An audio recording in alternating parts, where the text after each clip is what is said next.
Welcome here into Falcon Park as after an hour rain delay, we have baseball with the Doubledays taking the field as they will come up against the Syracuse Salt Cats. The Doubledays, they are on a hot streak. 4 in a row is their current win streak. As the Doubledays looking to take a win against the Salt Cats. I'm Luke Backman here in the booth with you tonight. As I mentioned, an hour delay, but we got baseball. Charles Sobazek is on the mound here tonight for the Auburn Doubledays. Everybody looks ready to go. Clouds still in the sky. You're not going to see much sun here tonight. We're going to have I believe 7:34 first pitch. That'll be my guess. Here at the ballpark in Falcon Park. Just quickly, we'll go over the defense of alignment. For the Doubledays is Max Fishbind over at first, Tommy Kerwin at second, Alex Vasquez at short, Jed Stang Tregear at third. In left is going to be Bobby Hardy, while in center you have Austin Droge. And then in right field, we have number 35, Brendan Smith. I mentioned Doubledays on a streak indeed. 4 in a row. We'll talk about a barn burner last night against the Elmira Pioneers. They won that game 15-11. And if you didn't tune in, they had just a little bit of a comeback. We're down 7-0 after the first inning to Elmira. Came back in the third inning, put up their own 7th spot. Elmira responded. Auburn was able to come back, scoring 5 in a row, taking the win 15-11. Some late inning drama in that game, scoring 3 in the 8th to bring it to 15. But we are here tonight against the Salt Cats. First pitch is going to be a bunt foul from Danny Rogers, who is in center field tonight for the Salt Cats. Salt Cats 6-6.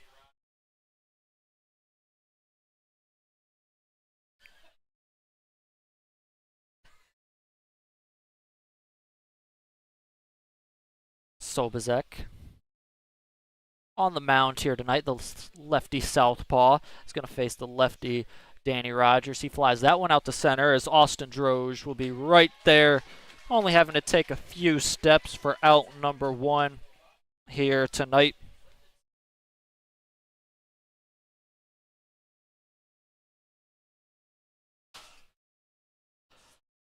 Isaac Bruzon up to the plate, designated hitter.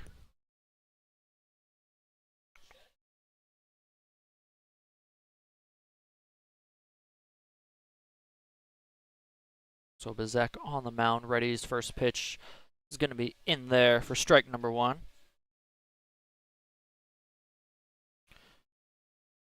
So Bazek just completed his freshman year at Monroe College. In 9 appearances, had a 3.44 ERA. Second pitch is going to be fouled off down the right side and out of play quickly. So Bazek ahead in the count 0-2.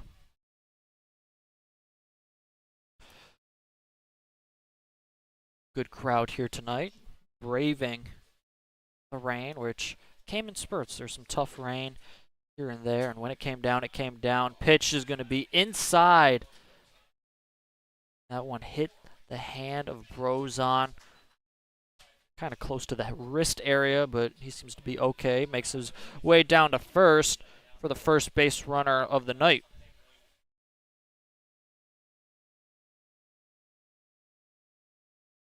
So Bazek was ahead in that count 0-2, loses him on the inside pitch. He's going to look over to first against Brozon as Brozon's on the move. Pitch thrown down. That got away from the catcher. Maher into the outfield, but Brozon is going to stay at second. Brozon makes it to second safely. Throw got away from Maher, shortstop. Vasquez was not going to be able to get to that one. Would have been a close play. Looked like Brozon got a great jump at first and was going to make it either way. This Maher's throw not in time nor on target, but now a runner in scoring positions. First pitch was a ball. Second pitch swung on and missed. to Giblin in the 3-hole, the shortstop.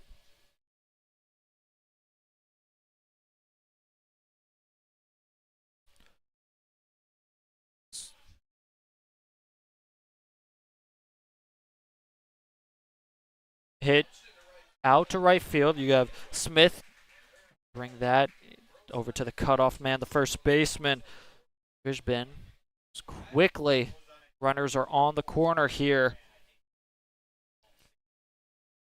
for the Saltcats.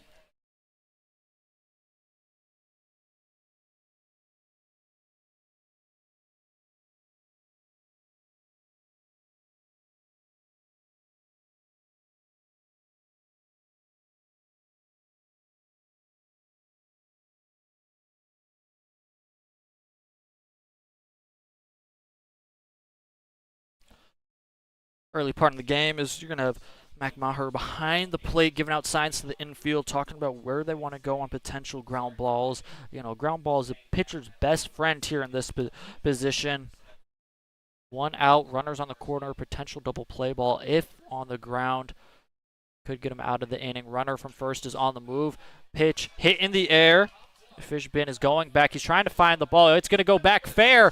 Bounces in territory. Smith is going to retrieve the ball as 1 run is going to score. That ball went all sorts of ways in the air. First baseman Max Fishbin could not find that as that was going in and out and in and out. Lands in fair territory as all runners are going to advance and be safe there for Tyler Campbell.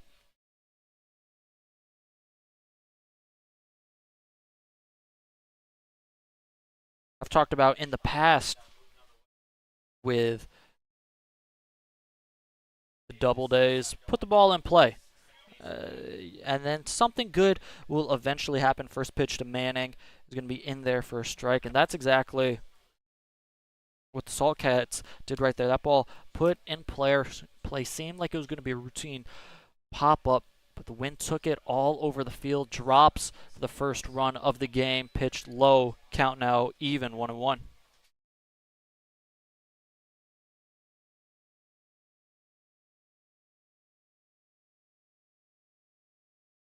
So we have 1 out here in the first. Saltcats leading 1-0. Already 2 hits in the inning. Runners on first and second for Sobazek. He's going to go back to second. Actually, just pickoff move. No throw over to second to try and keep Giblin there. Just feeling a little bit honest. Not too big of a lead. Is Giblin on second. Campbell on first. Manning, the left fielder, in the plate. 1-1 pitch. That one's hit on a rope over to short. Vasquez gets it. He's going to look back to first. Not going to fire, but catches it on a rope. Line out to short for the big second out in this inning.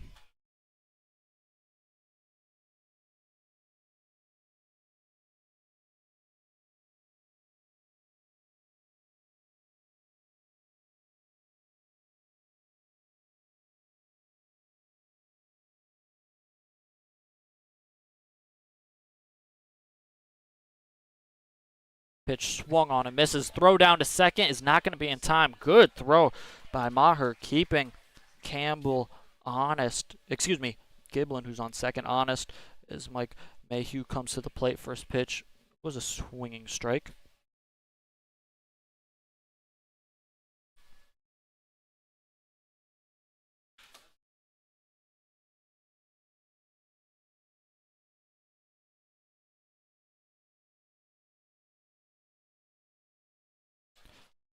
A 1 pitch here. It's going to be inside for ball number 1. Count even, 1-1. Doubledays can see their way out of this inning, only giving up limited damage here. 2 outs in the top of the first inning. Pitch hit out to left field as that one's going to drift foul. Huge break for the Doubledays as that ball continued to fly down the line just in front of the wall, but is foul for strike number 2. 1 strike away from getting out of this inning.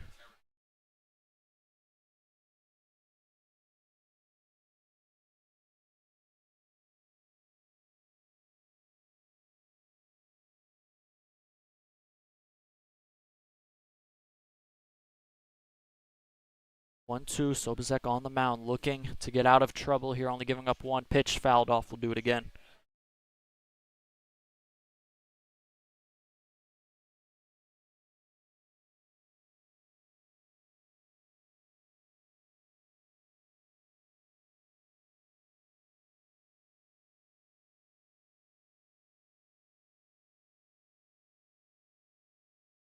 One-two count here. Pitch. See how it's going to be hit on the ground through the 6th side into left field. Going home is Giblin. The throw home is not going to be there in time, as Maher is going to decide to keep that to himself. As Mayhew and Campbell advanced. Mayhew doing a good job staying alive there, taking an extra base and scoring a run for the Saltcats. There's now runners on second and third, 2 outs in this ball game. Doubledays still trying to find a way to get out of here.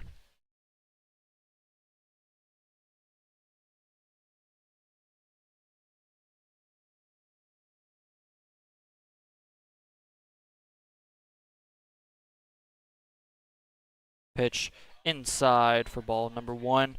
Jackson Grant, the extra hitter in tonight's game, comes to the plate. Saltcats up 2-0 here. Already 3 hits in the ball game.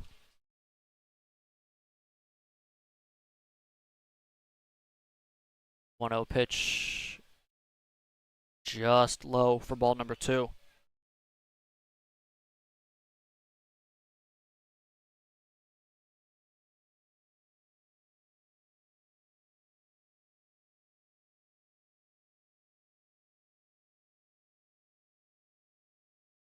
Pitch fouled straight back. Count now 1-2.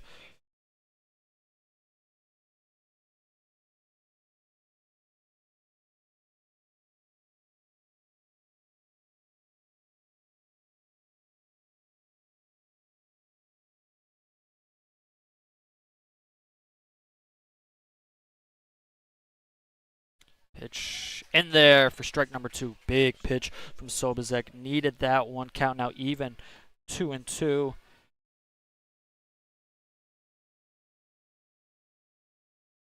We have Tyler Campbell over there on third and Mike Mayhew over on second. 2-2 pitch is going to curve just high. Full count now to Grant.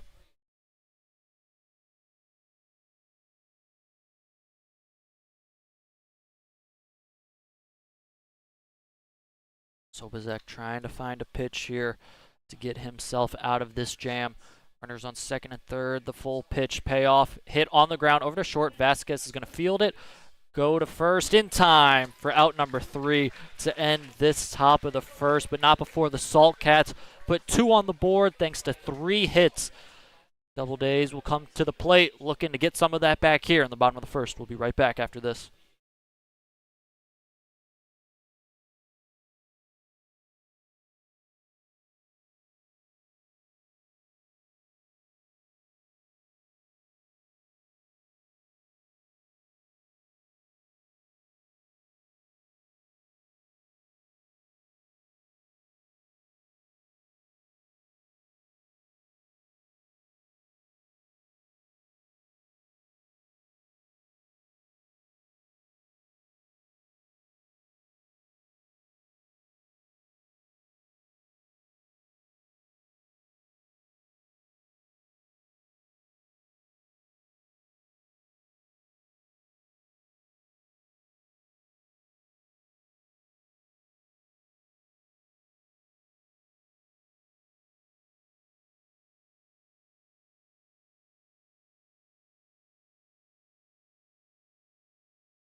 back at Falcon Park as the Doubledays come to the plate. Already down 2 to the Saltcats. Charles Leher is on the mound here. It's Tommy Kerwin will lead things off for the Doubledays here tonight. Lefty on lefty matchup. First pitch to Kerwin on the outside part for strike number 1. Doubledays looking to have similar success that they had last night offensively, as I mentioned, against Elmira, scoring 15 runs coming back in that game. Scoring 15. Second pitch is going to be inside for ball number 1. Count now 1-1. Kerwin in that game only had 2 at-bats, unlike some of his other teammates who had up to 6 at-bats. Anthony DeCesare, who has the night off, pitch right back up the middle. Too short is going to be Giblin over to first. That throw is going to be get past the first baseman over there into the outfield. Kerwin's not only going second, he's going third here, and he's going to be safe at third. Thanks to an error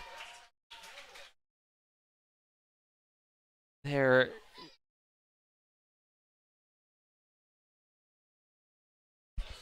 An error from the Saltcats is going to put the leadoff man at third base, bringing up Austin Droge here. Huge start to the inning. Ground ball up the middle. Looked like it would be an out. Number 1 turns into runner on third to start this game. First pitch, big swing and a miss right there from Austin Droge.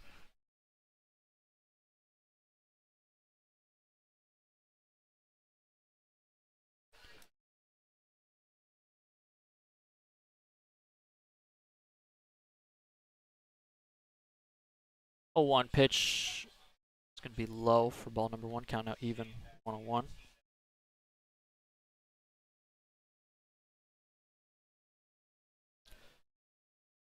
Droge last night only had 1 at-bat, did score a run in that game against Elmira. 1-1 pitch going to be hit on the ground. Little dribbler over to second. That's going to be Snyder, who's going to throw and get Droge in time, but coming in to score is going to be Tommy Kerwin to get on the board for the Doubledays. Productive out right there from Austin Droge.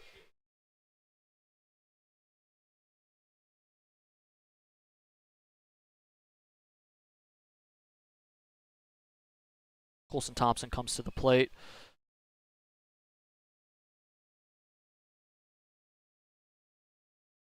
Thompson had a nice night, going 2 for 2 at the dish last night, scoring a run and plating 3 while walking 2 times as well. First pitch he sees is going to be fouled back. Count now 0-1.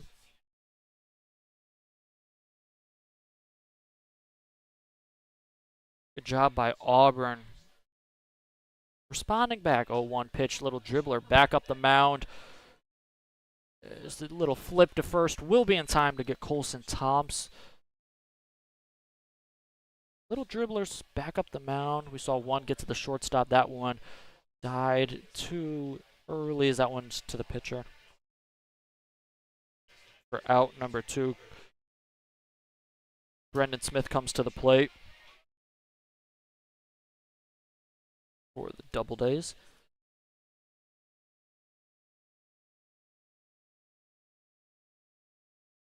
First pitch is going to be outside. Looked like that one might have slipped out of the hands. Either way, be ball number 1 to Smith.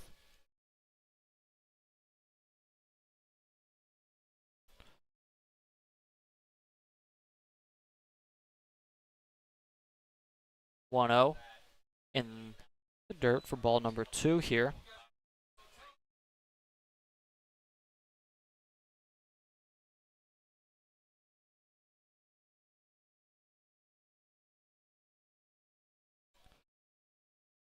Here at a Falcon Park with clouds all over after an hour-long rain delay. 2-0 pitch is going to be high and outside for ball number 3 to Smith.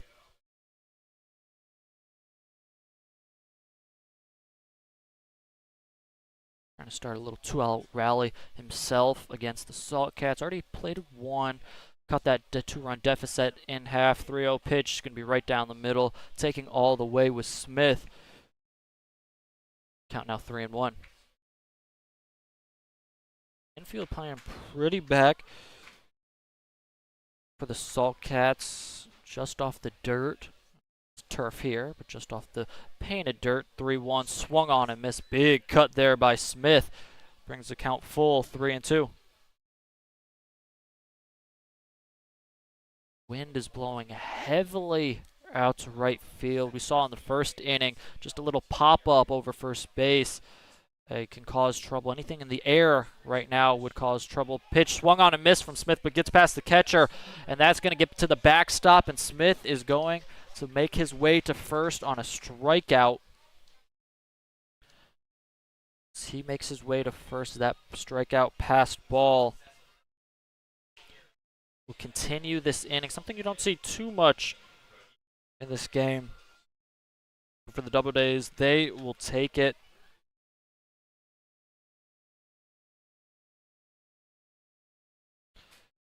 Jed Stang Tregear, the third baseman, comes to the plate.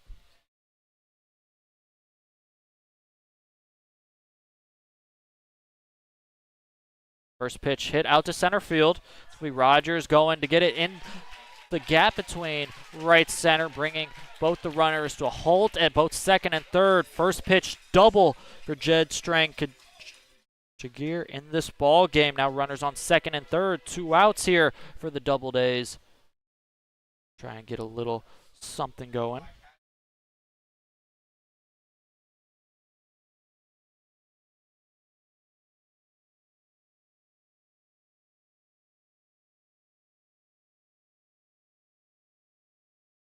Max Fishbein comes to play. He's playing first base tonight. Opportunity here to potentially grab the lead for the Doubledays. Runners on second and third. You got to think a ball hit to the outfield. They're going to try and score. Stang Tregear, who is on second. First pitch is going to be fouled back for strike number 1. Stang Tregear, a utility guy, been able to play all around the infield. Excuse me, Fishbein. He's at first here tonight. Pitch going to be in the dirt. Got out the way. Count now 1-1.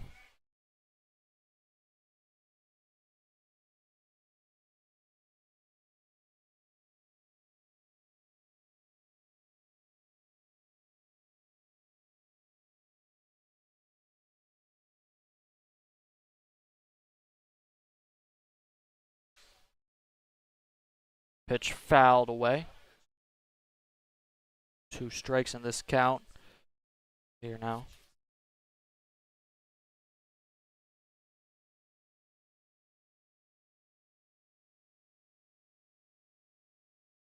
Huge opportunity here for the Doubledays, trying to get back in this ball game. First, it's going to be hit over to first, and the area of play is first baseman Campbell's going to make the foul. Grab over at first, leaving 2 runners on second and third for the Doubledays. They strand 2 but score 1, cutting Saltcats' lead to 2-1. We'll be back at the top of the second right after this.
Gavin Fulgren on at the plate, excuse me, for the Syracuse Salt Cats.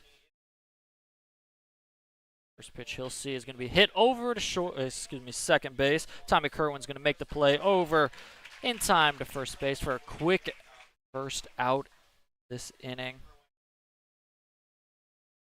Exactly what you want to see here after a first inning. Saw 2 plated for Syracuse.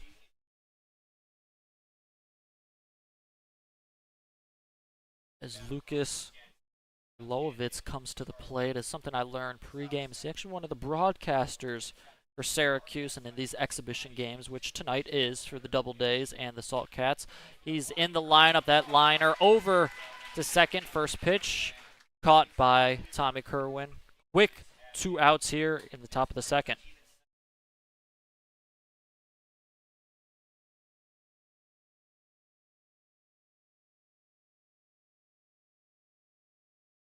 Ethan Snyder to the plate. Second baseman here. 2 up, 2 down on 2 pitches here for the Doubledays. Pitch is going to be a called strike on the outside part of the plate.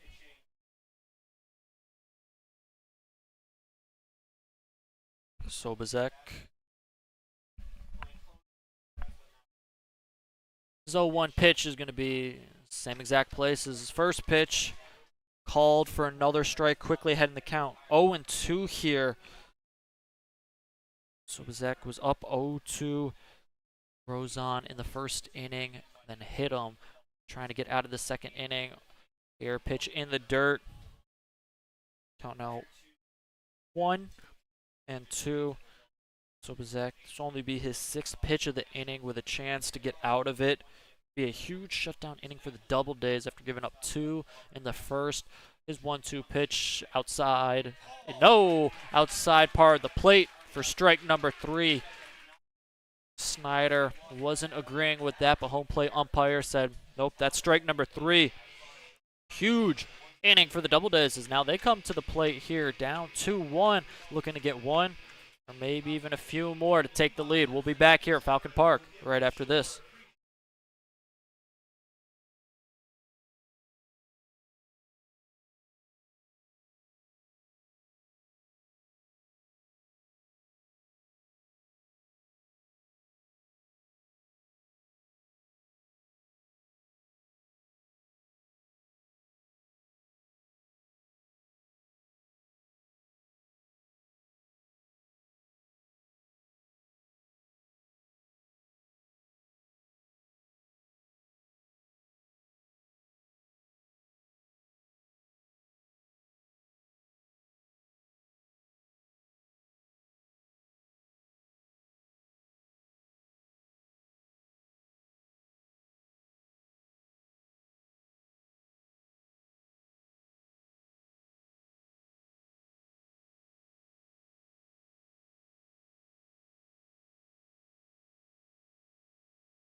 Back here at Falcon Park, the shortstop Alex Vasquez leading off for the Doubledays. First pitch he sees going to be outside for ball number 1.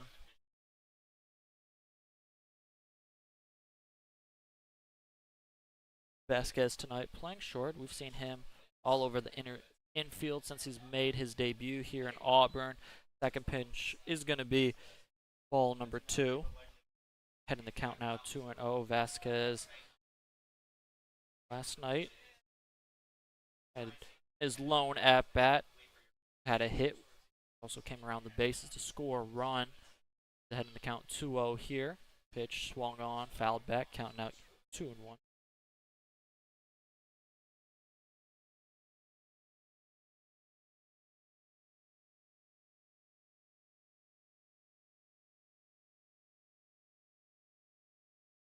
Vasquez, the righty, Denson University. One pitch is going to be outside, good take. Others batter's box.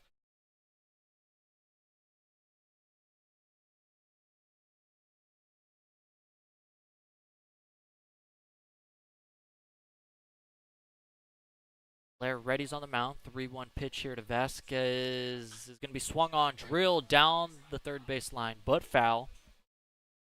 Count now is full 3-2.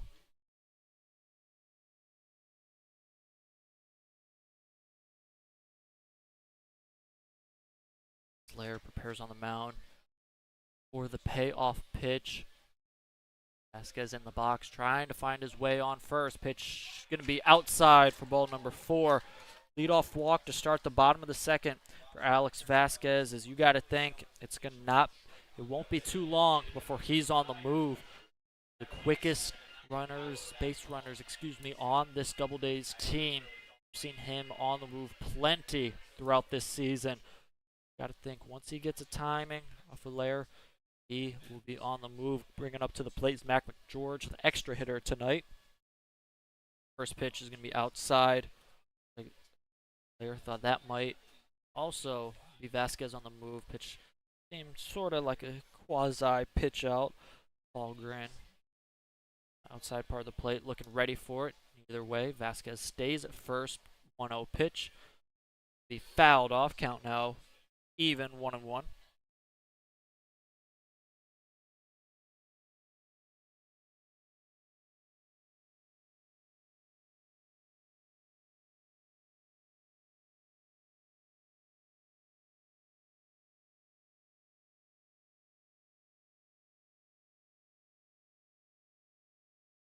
One pitch is going to be low. Count out 2-1. George, sophomore out of Mercyhurst University. Advanced Vasquez. So second and short, playing in double play. Closer to second. 2-1 pitch will be in there on the outside part of this plate for strike number 2. Good pitch there by Laher. Now even 2-2. Trying to find his way aboard here tonight.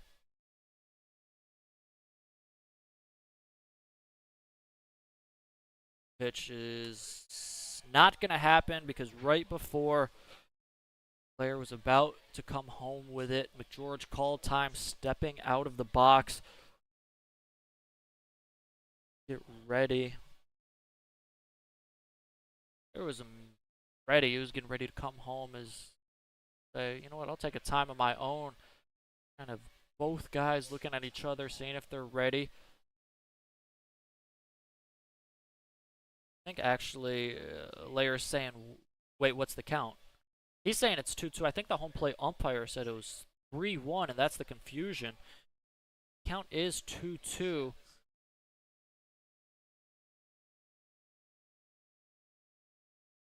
First base dugout, which is the Salt Cats. They're saying it's 2-2. Umpires are going to confer.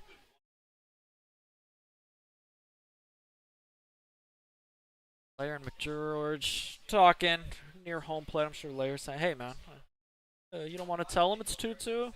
McGeorge's probably saying, I'm never going to give myself an extra strike as we're going to come back.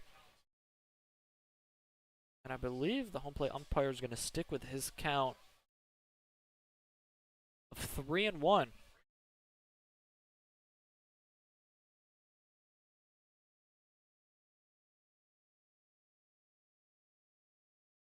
Runner on the move is Vasquez. Won't matter as that ball is outside for ball number 4. And again, personally, I had the count 2-2. I thought that was ball number 3. Should have been ball number 3. I'm keeping track of it here.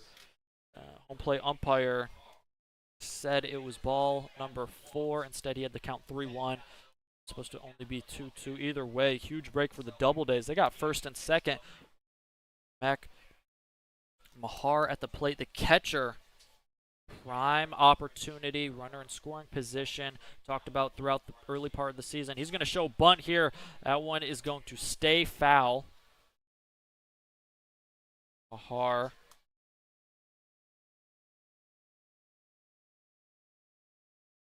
Count now 0-1.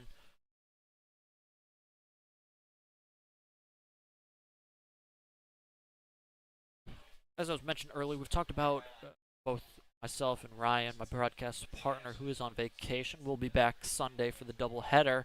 Talked about leaving runners on base for the Doubledays in their losses, pitch fouled back. They've done that plenty of times at different times, leaving 15 guys on base games where they've lost by just a run or two. Obviously, you got to find a way to cash those guys in eventually. Here is a perfect opportunity. First and second, nobody out. Got to score at least 1, potentially 2 in this inning. 0-2 pitch outside. Ball number 1 to Mahar. Count now 1-2.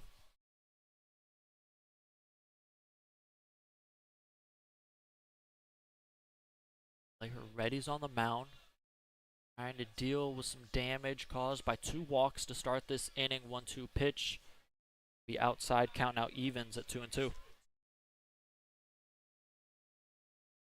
Another thing we've talked about is good at-bats for the Doubledays. When they've been able to string together good at-bats, making the pitcher work, good things have happened for them. Trying to do so here. The bottom of the second, down 2-1. The 2-2 pitch here to Mahar is going to be in there for strike number 3. Mahar going to watch that one for a strikeout looking. Huge first out for the Saltcats.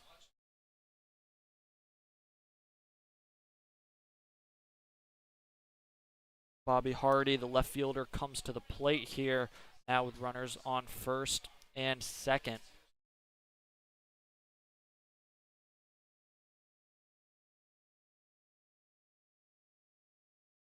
Hardy readies. He's in the box. Pitch is going to be outside for ball number 1.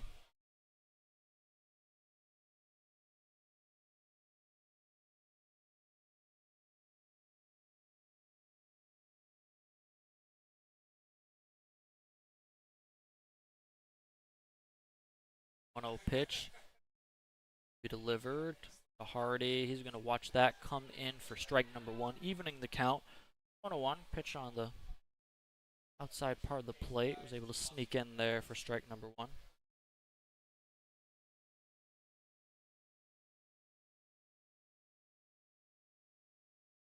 Even here. Runners on the move. Double steal action. It's fouled off by Hardy. Like their potential hit and run in place with both runners at first and second going. That's Vasquez at second and McGeorge at first. I've talked about Vasquez was going on the 3-1 pitch. McGeorge, Vasquez, one of the fastest base runners that the Doubledays have. No surprise to see him on the move. George following right behind him. Count now 1-2. Fouled off. Job by Hardy. Staying alive here.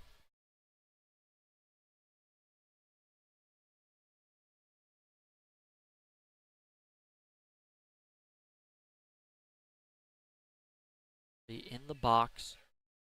Behind in the count. Pitch is going to be thrown in high for ball number 2. Evens now at 2-2.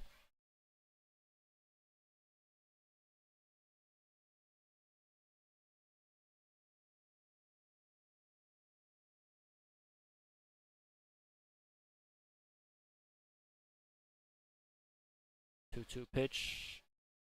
Be high. Count now full. 3-2 to Hardy, working himself back into this count. Originally down in the count. 1-2, fouling off a few, now seeing a few balls. Good job by Bobby Hardy. The payoff pitch gonna be swung on and missed from Hardy. In the dirt, chased that one. That'll bring 2 outs in the inning as Tommy Kerwin, the leadoff hitter for the Doubledays, will make his second at bat in this inning. Excuse me, not this inning, this game. Back-to-back innings. He reached an error in the first inning. Pitch grounded foul.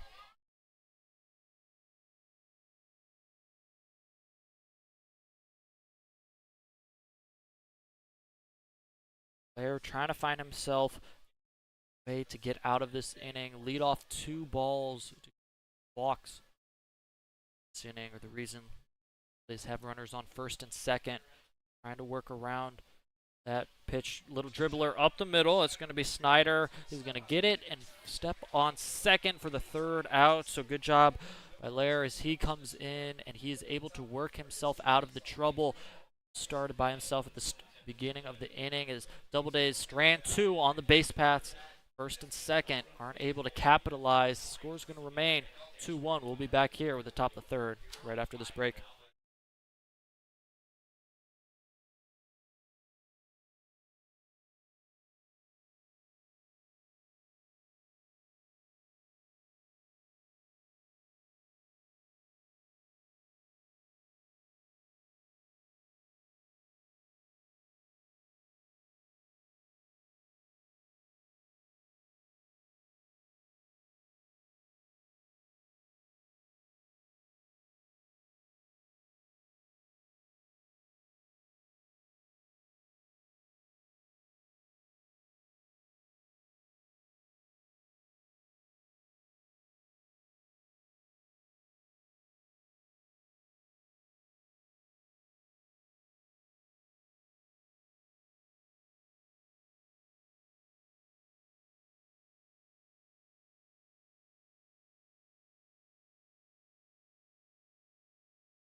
Leadoff man here for the Saltcats. Back up in the top of the 3rd. That's going to be Danny Rogers. First pitch he's going to see is going to be a called strike on the outside part of the plate. Count now 0-1 as we're here at the top of the 3rd inning after an hour-long rain delay. Pitch swung on and missed by Rogers. Sobazek quickly ahead in this count. 0-2. Pitch the outside, getting past Mahar. It doesn't matter too much. Count now 1-2. Nobody on base, so the pass ball doesn't mean anything. As Sobazek working quickly here in a groove. Only had a 7-pitch top of the 2nd. Ball is going to be hit over to first. Fishbein fields cleanly, steps on the bag for out number 1 as Sobazek finding his groove here in this ball game.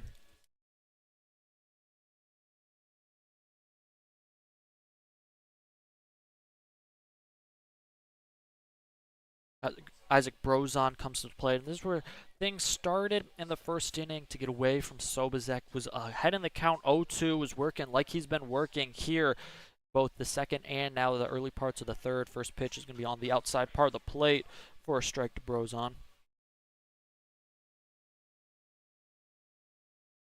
In the first inning, Brozon came to the plate down 0-2 quickly, as I mentioned, then was hit on the hand, wrist, forearm, that area. Pitch swung on and missed quickly again. Now counts 0-2.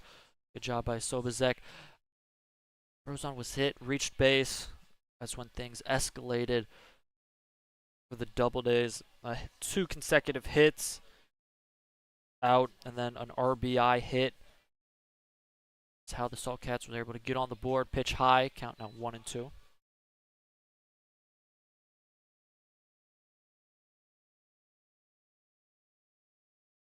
Brozon, the designated hitter here tonight. Batting in the 2-hole. Pitch is going to be hit in the air and into the bullpen.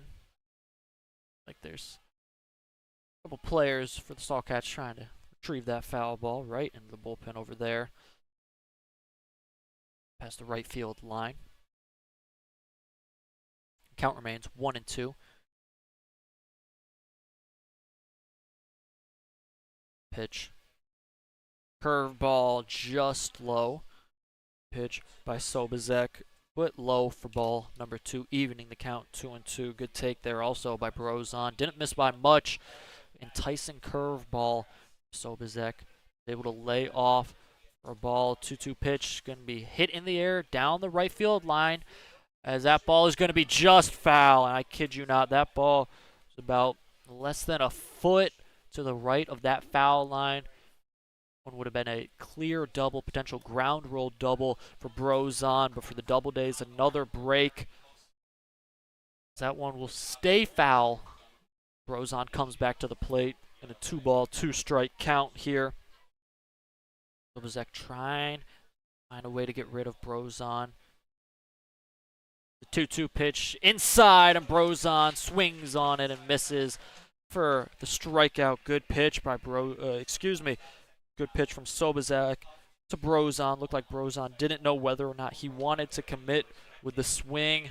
Either way, was in the middle, swung for strike number 3. Big second out here. 2 quick outs in the top of the 3rd.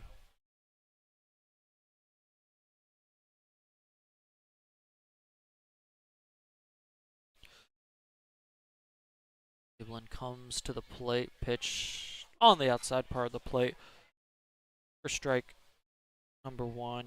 Sobazek working on that outside part of the plate to the righties here in this ball game. Few calls like that. First pitch, Giblin. Pitch fouled back again, ahead in the count quickly. 0-2.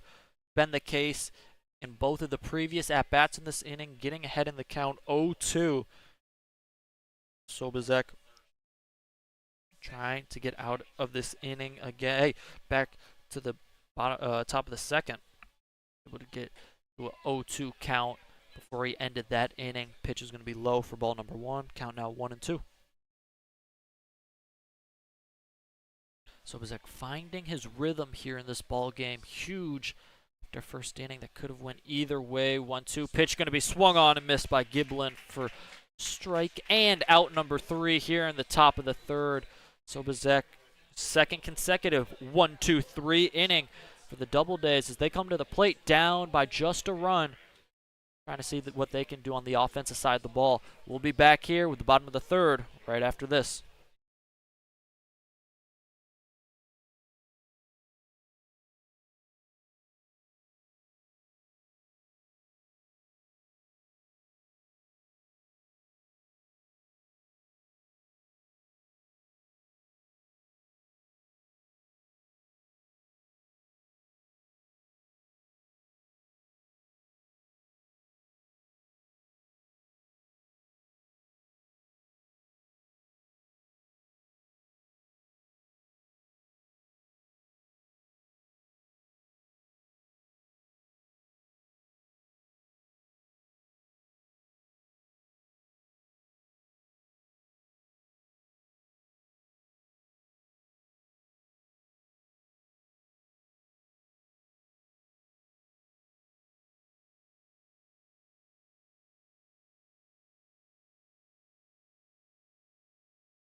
Austin Droge to the plate here in the bottom of the third with the Doubledays, trailing by just 1 run. 2 great innings of work. Charles Sobazek for the Doubledays, keeping this game only 2-1. Saltcats were able to put up 2 in the first inning. Doubledays put up 1 of their own. First pitch here to Droge is going to be outside for ball number 1.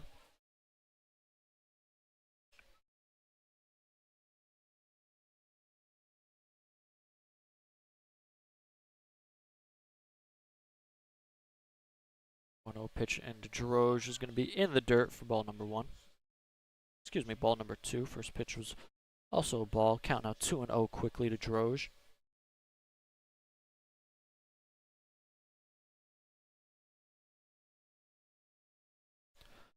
Droge, a mainstay in center field so far in this season. 2-0 pitch is going to be high. He'll see ball number 3 quickly ahead in the count, 3-0.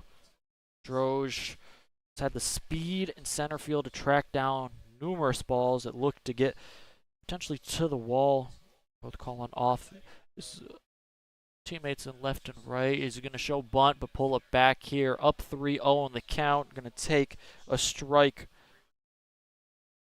Count now is going to be 3-1.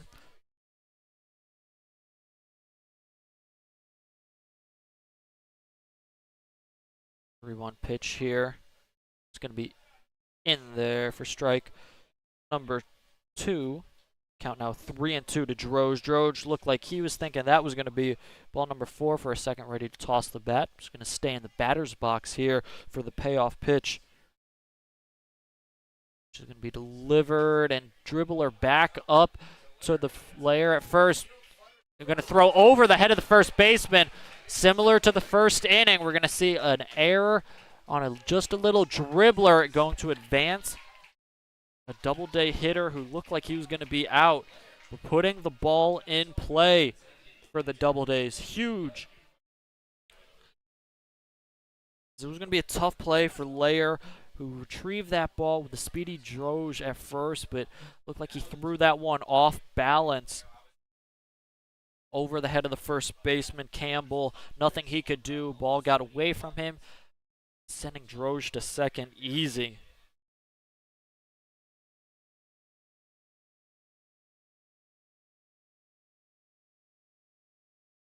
Bring up Colson Thompson to the plate. Pitch fly in the air. It's going to stay in the infield, pop up over to first base for out number 1.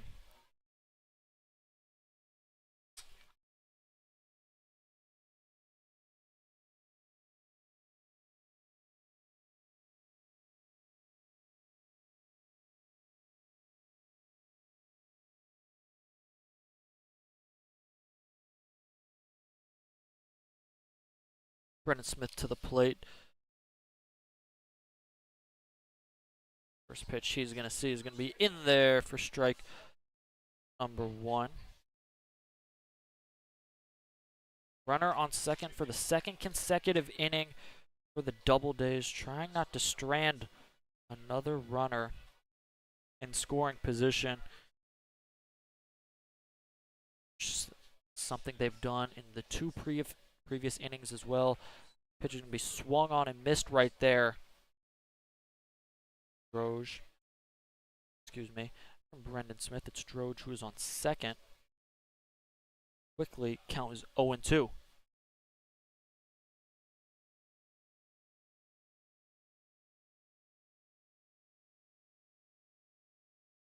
Pitch fouled off. Just was able to get a piece of it with Smith staying alive in this count.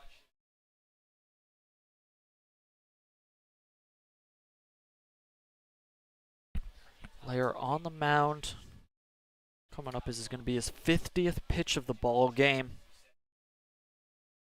Brendan Smith at the plate, runner at second, trying to drive in the tying run. Pitch hit in the air, out to the outfield. Wind pushing right, coming in is going to be Manning, going to make the play. Had a run a long way out there in left field. Giblin, the shortstop, probably could have also ran out there in between left field and shortstop. I mentioned the wind pushing in. Manning was able to track that ball from the jump comes in for the second out of the inning.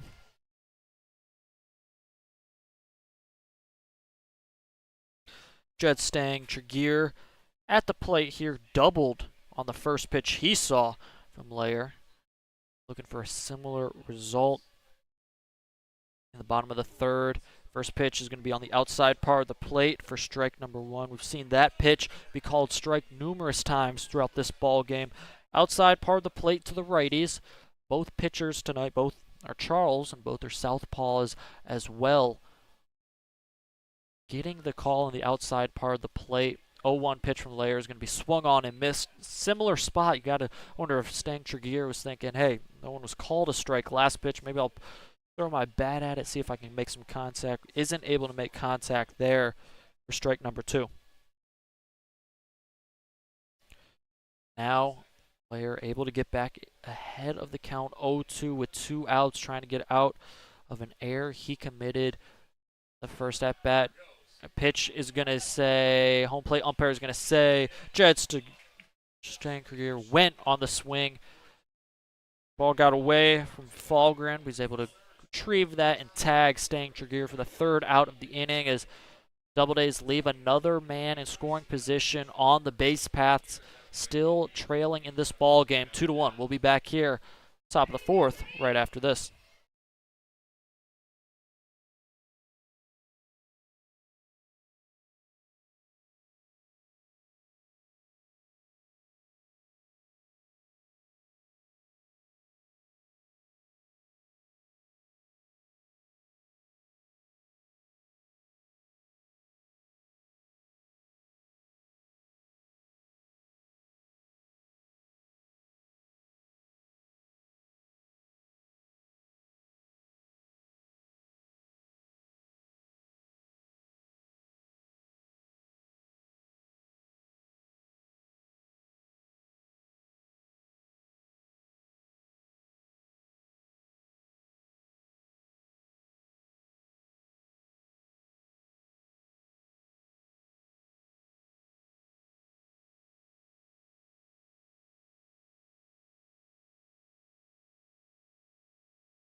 Here in the top of the fourth inning, we've played 3 innings so far. Syracuse Saltcats in this exhibition match against the Auburn Doubledays lead 2-1.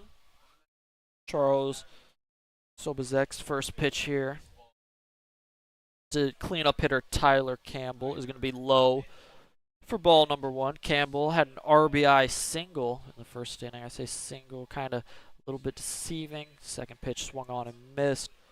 That ball that Campbell hit was a mile in the air, and the wind put it everywhere. It looked like it was going to be a pop-up over to first.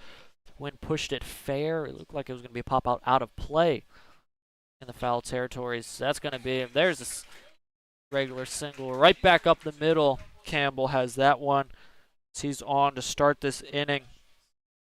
After Sobazek had retired 6 consecutive Saltcats hitters, Campbell single right back up the middle. He stands on first base.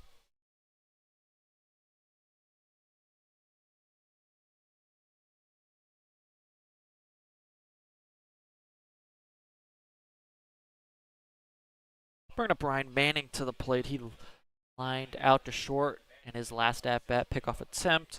Sobazek to keep Campbell in there, honest at first. Not going to be in time. Campbell is able to get back to first. The first pitch here to Manning. Excuse me, that's going to be another pickoff attempt.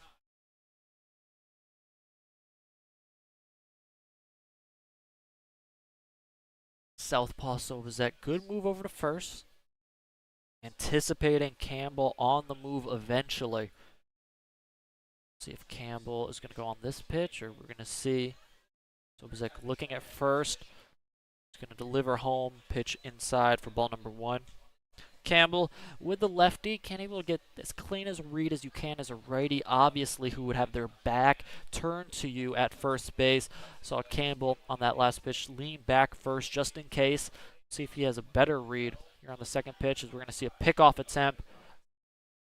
Third pickoff attempt in this at-bat. Campbell, obviously a threat both to the Doubledays and Sobazek on the base paths. We've seen 3 pickoff attempts and only 1 pitch so far in this at-bat. Stank-Jagier, the third baseman, playing in for a potential bunt. Pitch ripped down into left field. That's going to play on a bounce. Is going to be Hardy coming up with it cleanly.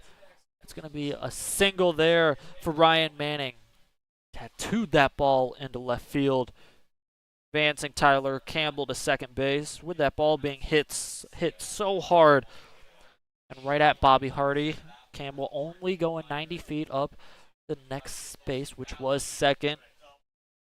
Ryan Manning obviously standing on first. Mike Mayhew comes to the plate.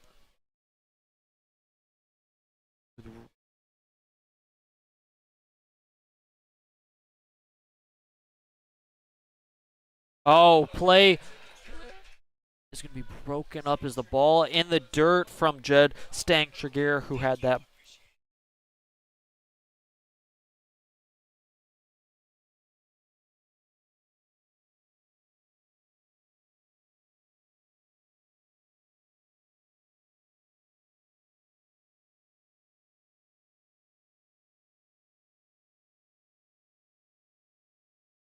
Stank-Jagier caught a rocket off the bat there of Mayhew. Tried to go to second for a potential double play. Ball was in the dirt, misplayed there at second base. Bad throw. Going to advance all the runners. Now we have the bases loaded for Jackson Grant. First pitch he saw was a strike. Huge part in this ball game. Corners for the Doubledays on defense playing in. Hoping for a potential ground ball, which they would go home with. Then Mahar, the catcher, would try and go back to first for a double play, eliminating the lead runner. Sobazek trying to get out of it here. Is going to be a little blooper over the second baseman's head into center field. It's going to be Droge getting it, throwing to the cutoff man. They're going to try a foot race to second, not in time. 2 runs for the Saltcats, and everybody's safe, meaning Jackson Grant on second and Mike Mayhew at third here in the top of the 4th. That ball, a blooper over the head. And second base out to center field. That ball went, scoring 2 easily. Mike Mayhew, good job going to third, and then that ball thrown on a cut to the cutoff man, the shortstop, Vasquez. No one was covering second base. Grant realized it, ran to second, foot race with Vasquez. He beat Vasquez out. That's why he's on second. Now runners on second and third. Nobody out still in this ball game.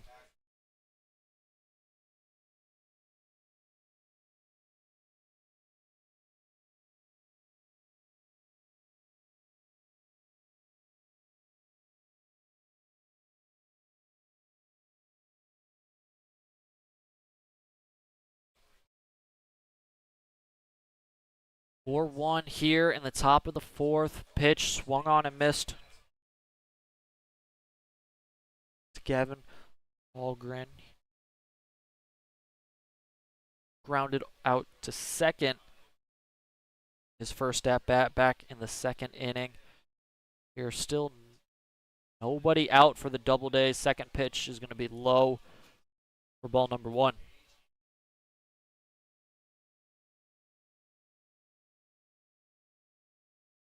Looks like the Doubledays are going to have to make another comeback, trying not to be in a deficit like they were last night, which was 7 runs after the first inning, but down 3 through 3.5. That ball is going to be hit out to left field. That's going to score 1. Coming home as the throw from Hardy is going to be cut off.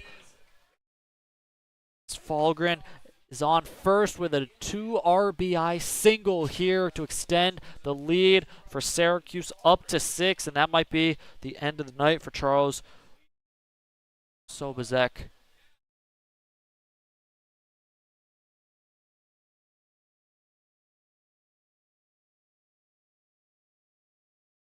Gavin Falgren coming through there, hit through the 6-hole. As that's going to be the end of the night for Charles Sobazek, as we'll be back here at Falcon Park right after this to talk about who's will be on the mound next for the Auburn Doubledays.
Jack Cagle on the mound here, the lefty southpaw coming in after 4 runs have been put up by the Salt Cats. Pitch going to be grounded over to short. Tough play over there by Vasquez, not going to be able to make it. That ball's going to roll into the outfield, but only advancing the runner to second.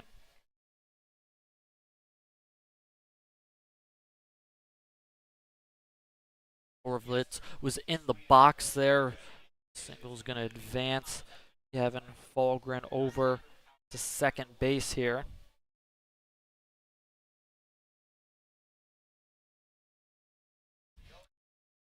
So Cats putting the defense to work here tonight. Pitch. Cagle's going to be inside to Snyder for ball number 1.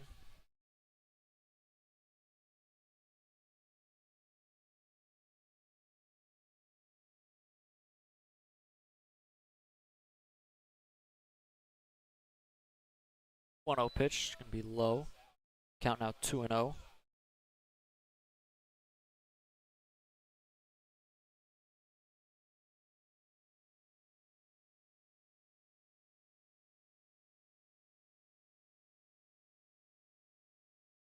Two 0 pitch there.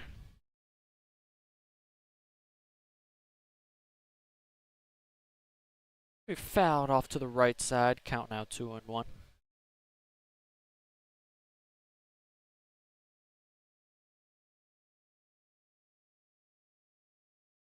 Jack Cagle. Also, Monroe, like Obazek, 2-1 pitch. Going to curve in there for strike number 2. Great pitch right there. Count now 2-2. Swing with Snyder, not able to make contact with the curveball. Cagle. Sophomore. At Monroe, pitch outside. Count now full, 3-2.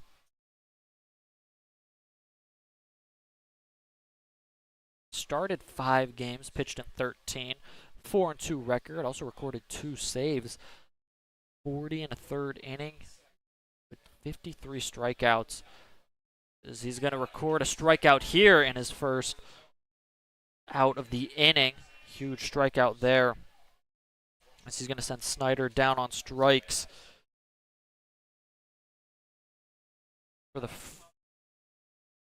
first out. So that's going to bring the top of the lineup up for the Salt Cats. Danny Rogers, 0 for 2 also tonight.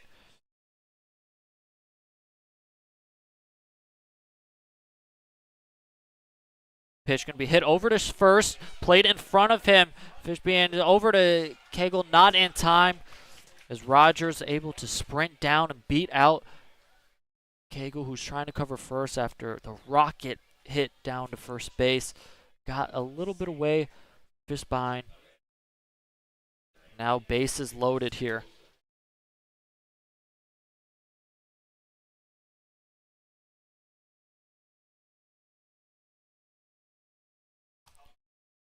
Isaac Brozon comes to the plate.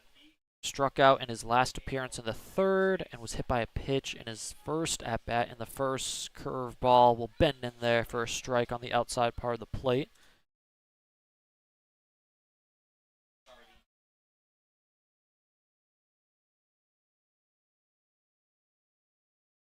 We're here on the top of the fourth, 6-1 Salt Cats, 1 out. Pitch going to be hit on the ground.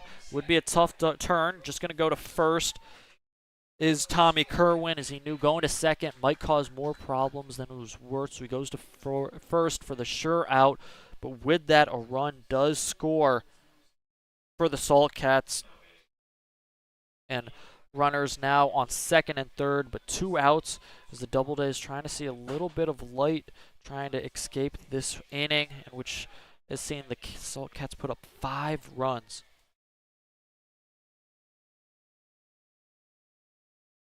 Pitch is past the third baseman inside. Oh no, that's going to be foul.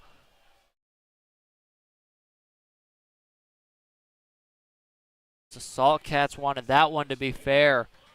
That one just foul. Home plate umpire came out immediately saying that was foul. Looked close, just over the bag, but left of the line for a foul ball. Break for the Doubledays. That would have played at 2. Would have been a stand-up double for Giblin there.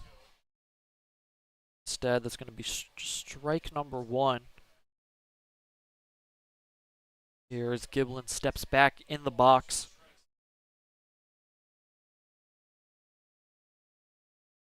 Pitch from Cagle. Curveball fouled off. Count 0-2.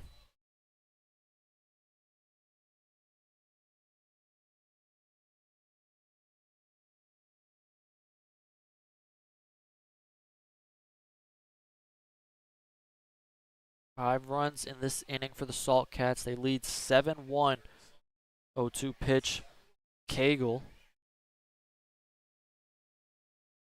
Delivered on the inside part of the plate for strike number 3, as he's going to get Giblin looking to end the inning, but not before Salt Cats offense comes alive.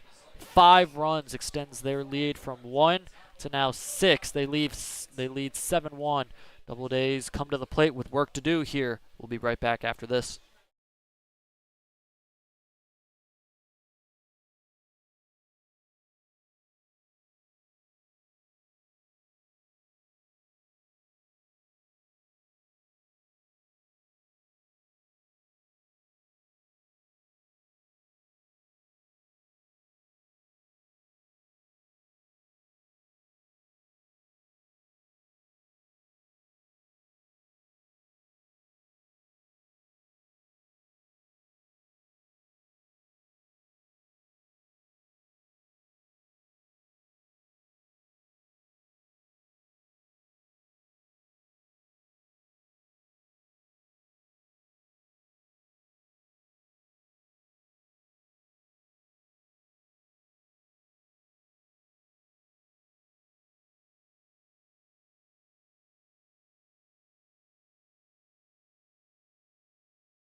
here in the bottom of the fourth. First pitch. Max Fishbin is going to be fouled off for strike number 1. Doubledays needing to get the offense going here. Now down 7-1. There's going to be a quick meeting. Falgren, the catcher, is going to go out to the mound, or halfway between the mound, meet the pitcher halfway, talk about what they want to do. I think maybe a little mix-up on the signs, but hey, if you're a Doubledays fan, you know this team was just in this position last night.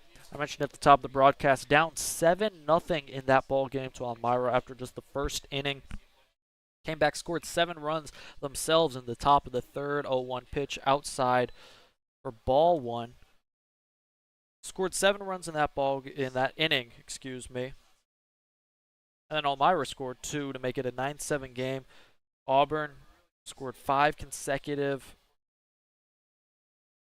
So they've proven they can come back in these ball games. That pitch is low and inside, but on the inside part of the plate for strike number 2. Count 1-2 here. Fishbin, excuse me. He's in the box. 1-2's the count. Pitch is going to be just high for ball number 2, and that's outside pitch that we've seen called numerous times here tonight. Not that time. Count remains 2-2. Pitch is going to be hit over to second on a rope, but Snyder knocks the ball down, keeps it in front of him, and fires over to first in time to get out number 1, as that was on a rocket. Fishbine just not able to find a hole to get to the outfield for out number 1 here.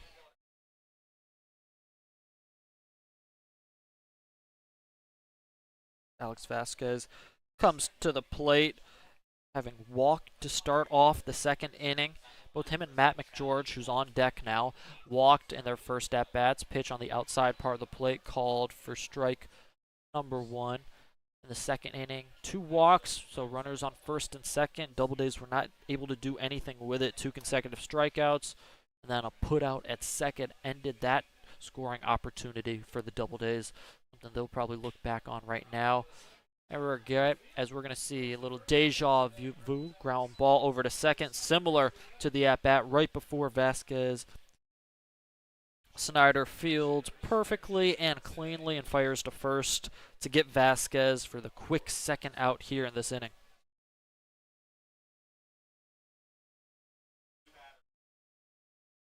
Matt McGeorge now at the plate. I just mentioned he walked in his first at-bat.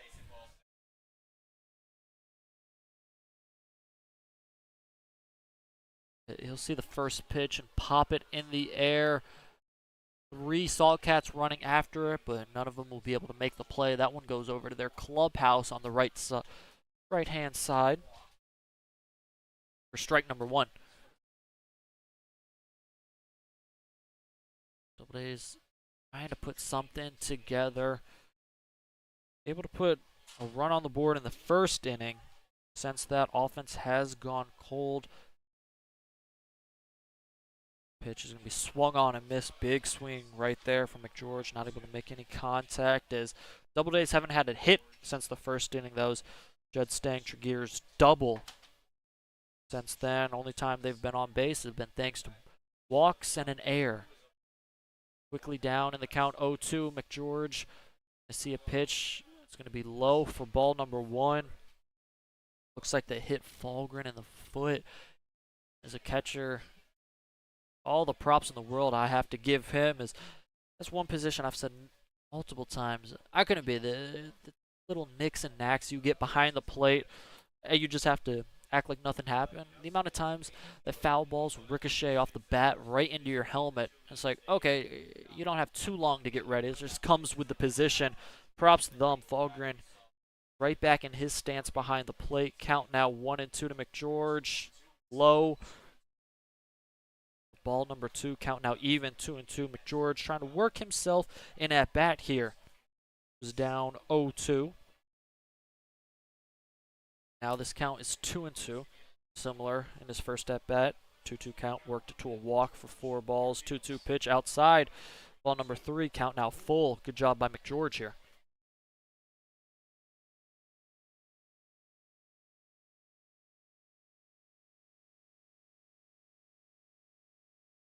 Doubledays, they as well know, hey, you don't have to get everything back in one inning.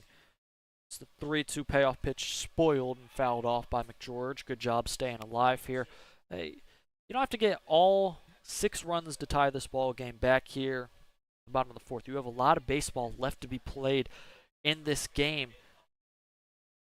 Just 1 run at a time means something. Just pass the baton in the lineup. Get it to the next guy. Do your job. Get on. And it's the guy on deck. 3-2 pitch.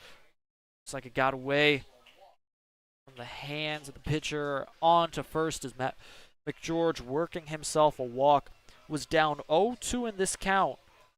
Great at bat by McGeorge. He finds himself standing on first base with 2 outs, trying to ignite a little bit of a 2-out rally for the Doubledays. Mac Mahar comes to the plate, local kid. He has some fans here tonight. I can hear them in the crowd. Good crowd here tonight, even after an hour-long rain delay, as I'm sure all of you watching were able to see after this game originally scheduled to start at 6:30. Got underway with first pitch just after 7:30. First pitch to Mahar, swung on and missed. Strike number 1. 0-1 pitch outside. Count now 1-1. Again, Mahar just trying to find himself a way to get on base here.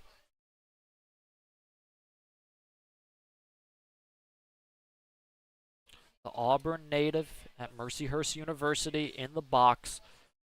Pitch is going to be fouled off. Count now quickly 1-2. Mahar, mentioned Auburn's the hometown. Senior in high school back in 2024 here in Auburn. Had 17 hits and 7 RBIs in his senior season.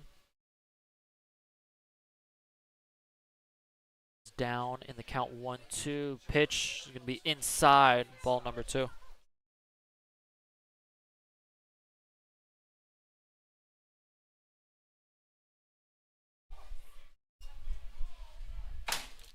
Count even at 2-2.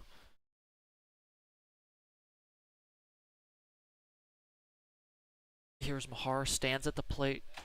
Pitch is going to be hit out to right field, and the right fielder Hughes going to play it off the hop. It's going to be a single for Mahar. He stands on first, advancing McGeorge over to second. Doubledays with 2 outs have been able to put 2 consecutive runners on, a walk and a hit for the Doubledays. As we're going to see a little mound meeting as Bobby Hardy is set to come to the plate for the Doubledays. Good job by Mahar. Was down in that count. Was able to find a way to get on. Bring up Bobby Hardy. Again, I said pass the baton. Give it to the guy on deck, Hardy. 286 average so far in the 4 games he's played. Has 2 RBIs.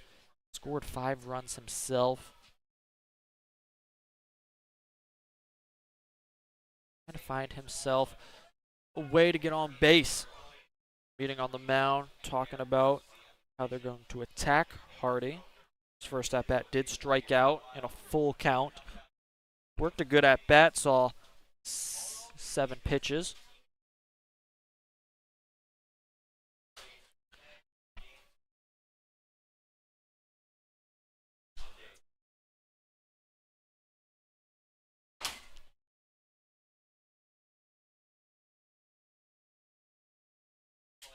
Hardy in the box here. Hard pitch.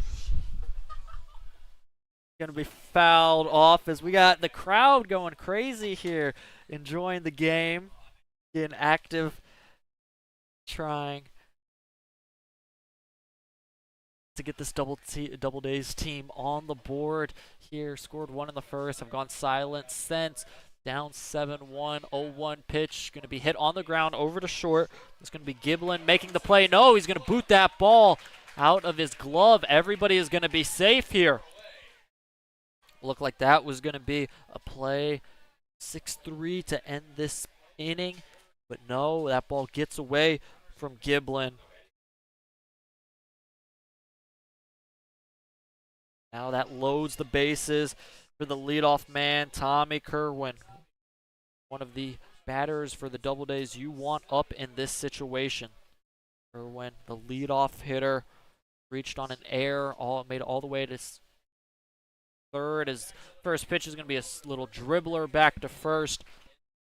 Dribbler back to the pitcher, toss to first in time to end the inning and end the opportunity for the Doubledays, leaving the bases loaded here in the bottom of the fourth. They're down 7-1, trying to keep it at only 7-1. We'll be back with the top half of the fifth right after this.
Here in the fifth inning with Syracuse ahead in this ball game, 7-1.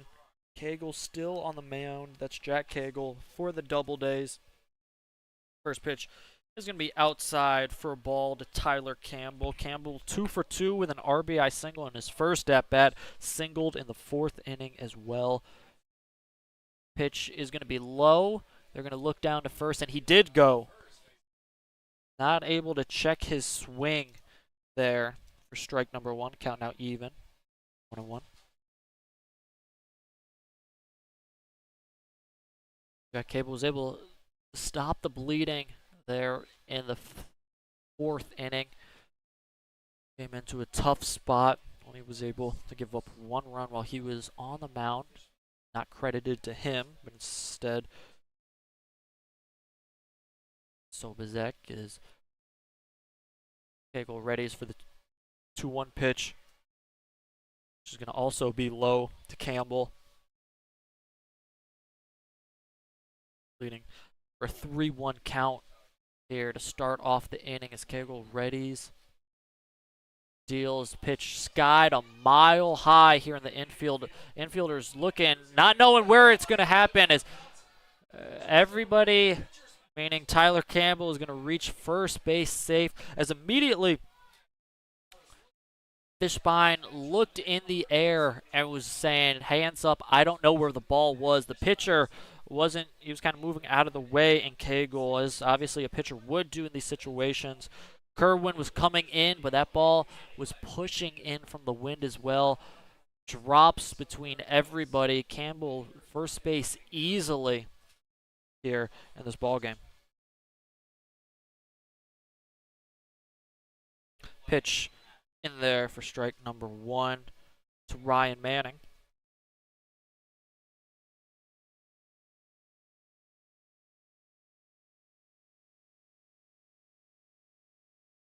Big first strike is the 0-1 pitch low and inside. It's Ryan Manning, who singled in his at-bat back in the 4th inning.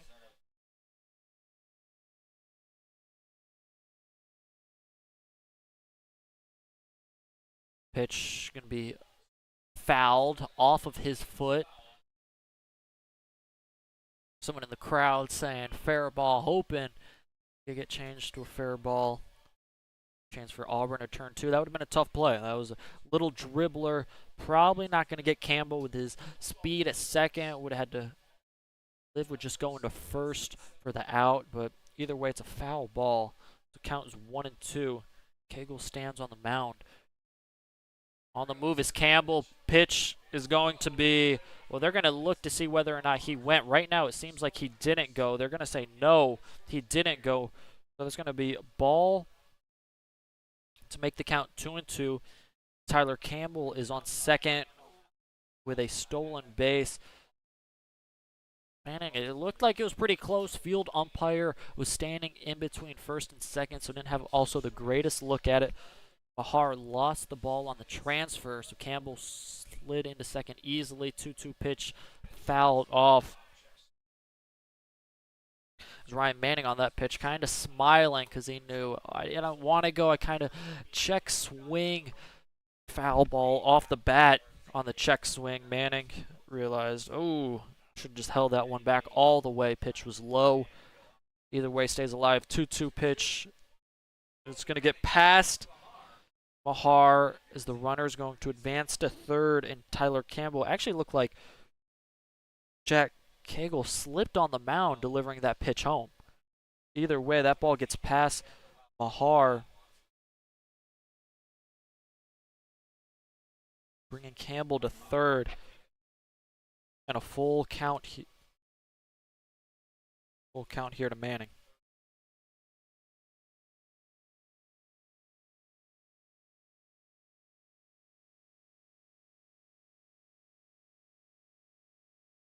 Manning has battled in this count, originally down 1-2, now full count payoff pitch. Cagle is going to be just hit over to second. To first in time, but a run scores for the Saltcats as Manning kind of half swung at that pitch, but he did his job hitting it in play and scoring a run. 4-3 put out, but give him an RBI here.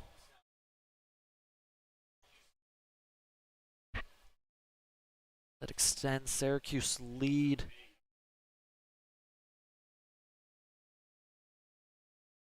To 8-1. First pitch here to Mayhew. Gonna be high for ball number 1. That's what you call a productive out any day of the week. You'll trade if you're the Syracuse Saltcats, and out for a run right there. No controversy. Grounder to second. Pitch is going to be there for strike number 1. Count now even 1-1. Cagle, the southpaw. We've only seen southpaw pitchers here in this game. Only lefty pitchers so far as he delivers. Which is going to be outside for ball. I can't tell whether or not Cagle, with his delivery, looks like a little off balance. Maybe trouble with the mound. I mentioned on that wild pitch. Seemed like he slipped while he was delivering. That one's just going to be high. Count now 3-1. Mayhew had an RBI single in his first at-bat back in the first inning. Reached on an error in his second at-bat back in the 4th inning, just last inning. Pitch floats in there for a strike. 73 miles per hour was the pitch there. Cagle.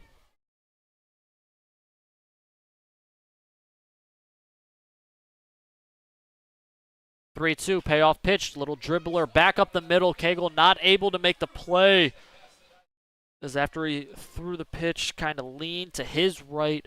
That ball just over the mound, exactly where he is when he delivers, but when he falls off after the pitch, was not able to get it. Second baseman Kerwin made the diving effort, not able to get to that either, as Mike Mayhew is on with a single here in the 5th.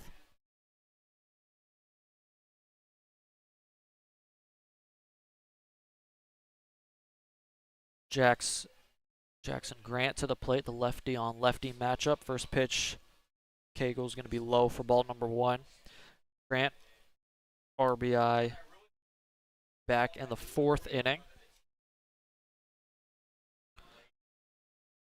On the move is going to be Mayhew. Pitch is outside, throw to second, high and outside of second base. So that's going to be a steal there for Mike Mayhew. They are currently running rampant all over the Doubledays right now.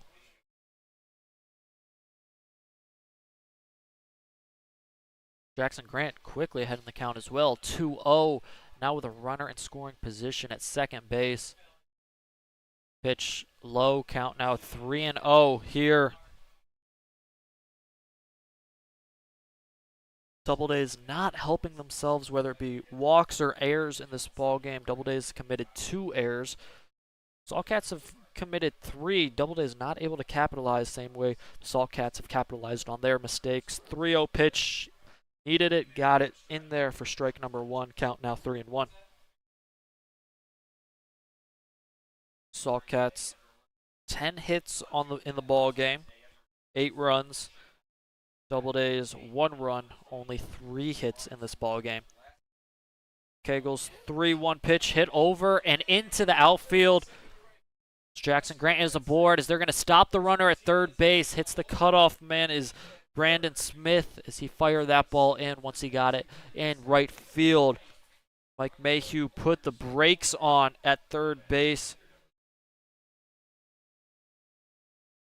Jackson Grant has his 2nd hit of this ball game.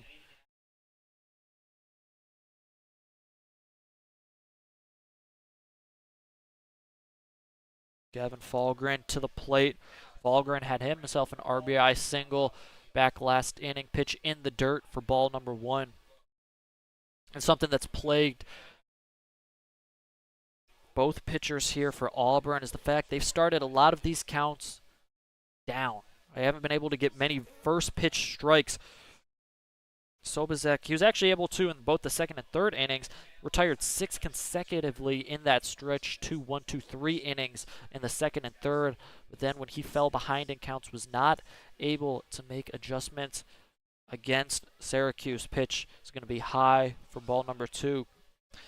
Now you put these hitters in hitters counts. They're quickly ahead 1-0, 2-0, 2-1, 3-1, where they're just looking for a good pitch to hit. The pitcher has to make that pitch, and they've been able to take advantage. 2-0 pitch is going to be low for ball number 3. Count now 3-0. Runners on the corners for Syracuse. As Jack Cagle trying to find himself out of this inning as there's light warming in the Auburn bullpen, but it looks like it's Cagle's inning at least. Pitch in the dirt, good stop by Mahar to keep it from getting to the backstop, as that's going to be ball number 4, advancing Jackson Grant to 2nd. Mike Mayhew stays at 3rd.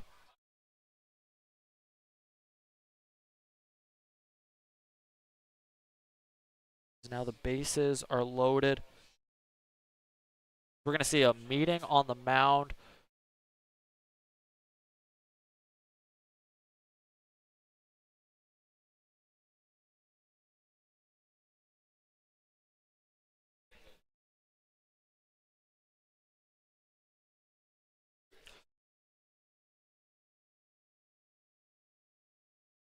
As I mentioned earlier, there's just some light warming in the Auburn bullpen. This is Cagle's inning right now.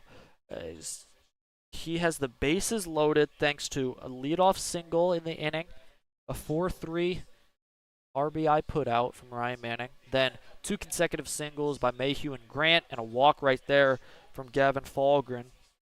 Have loaded the bases for Lucas Loovitz, who had a single himself back just last inning in the 4th inning. I mentioned a lot of these batters. Their last at-bat was the last inning. Well, because they batted around. That is the Saltcats in that 4th inning, so everyone got a turn at the plate. Loovitz got on base with a single in that inning after Gavin Fahlgren had cleared the bases. Advance Fahlgren to 2nd.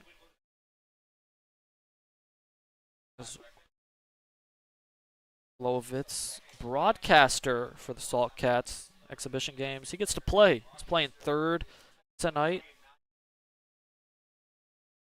and batting ninth, looking to try and drive in some runs. Pitch low, first pitch, the ball.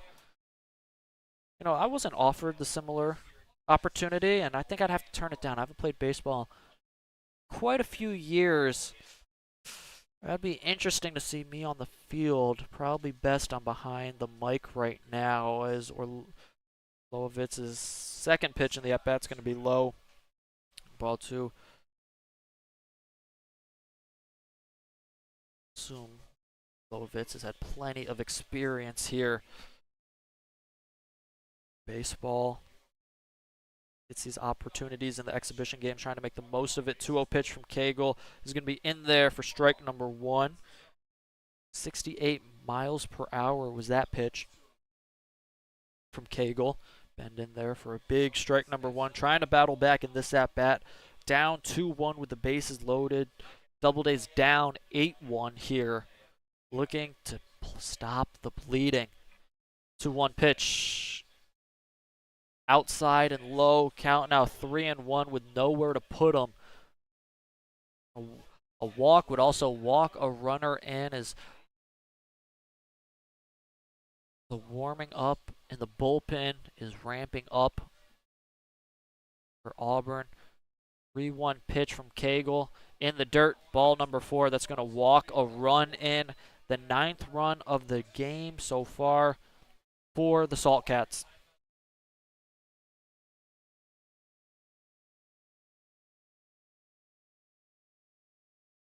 Still only 1 out in this inning. Ethan Snyder, he struck out twice. We're going to see a second mound visit, and that's going to mean we're going to see a new pitcher for Auburn. The call to the bullpen has been made. We'll be back here right after this quick intermission about who's coming to the mound for the Doubledays.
Jacob Morrell is going to be the new pitcher for the Doubledays, coming in well, Can't sugarcoat it. A very tough spot. Bases loaded, only 1 out in a 9-1 ball game here in the top of the 5th inning. 2 have already scored for Syracuse. Ethan Snyder at the plate.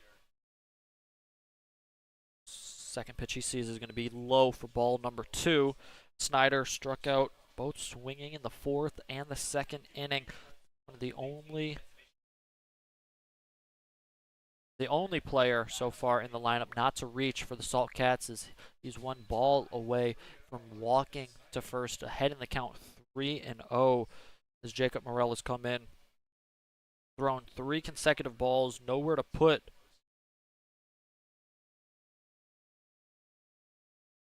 Snyder, as that pitch is going to be called, strike 1, 3-1. Snyder taking all the way on a 3-0 count. Morel able to work out of the windup with the bases loaded, not having to worry about a runner going. Pitch will be low for ball number 4. Walking in the 2nd consecutive runner for the Doubledays as Jack Cagle walked in his previous batter before he was taken out. Snyder walks in the 10th run of the game for the Salt Cats. Bringing the top of the lineup up here for the Salt Cats is Rogers. Lines, pitch foul, out of play.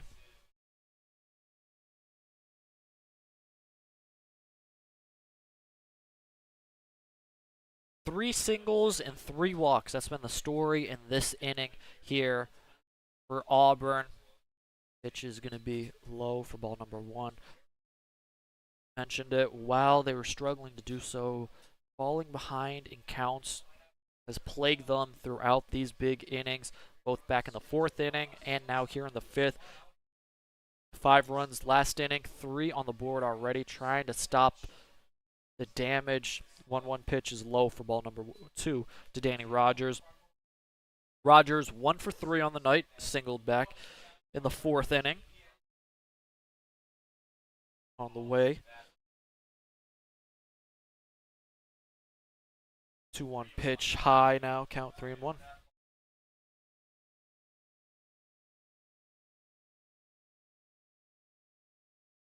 Again, nowhere to put Rogers.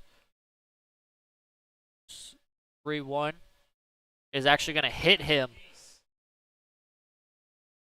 Looks like whether he's off the foot or the shin, Rogers is going to take first base. Rogers doesn't wear any shin guard, so that's going to, it did hit on the shin, going to leave a mark there for tomorrow, but he's able to hobble down to first base.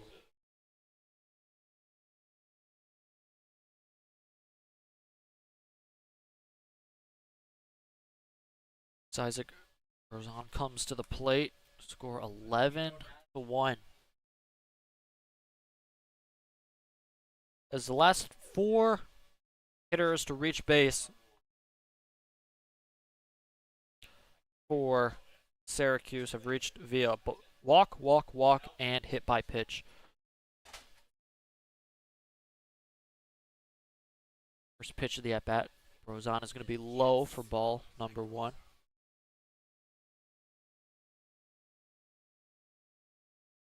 Doubledays pitching not able to find the strike zone here tonight. Leading Syracuse having to do too much. Plenty of walks in this game as Roson's going to foul that one off of himself. Jeez, he took a hack to make it 15-1 there. Barely got a piece of it off of him as that ball dribbled back to the pitcher, but was a foul ball to begin with. Count now 1-1.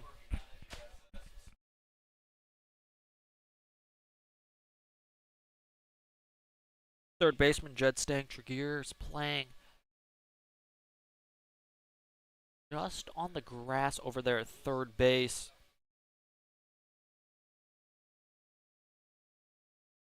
As that's going to get past the catcher Mahar, as that will be a wild pitch scoring another run here for Syracuse.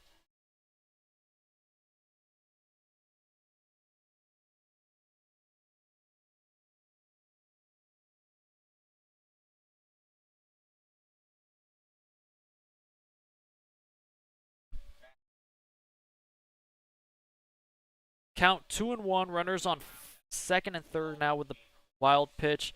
It's outside, ball number 3. Count now 3-1. No, now there's an open base to put them, but it came at a cost of a run. That previous pitch. Here, 3-1 pitch. Going to be called on the outside part of the plate. Now, that's a strike we've seen consistently here tonight, but unfortunately, Doubledays has been not able to find the strike zone. That's now the second strike at the at-bat. Working quickly here is Morel. Pitch inside for ball number 4. Walking.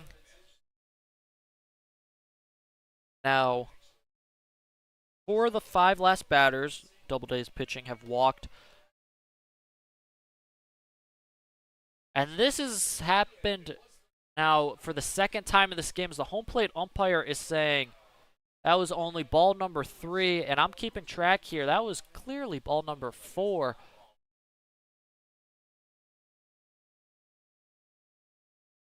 Everyone trying to figure it out, as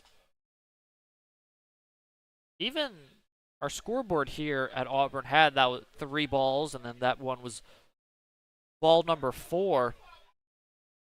Is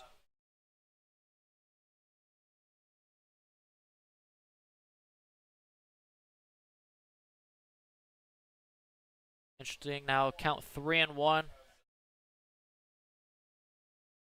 So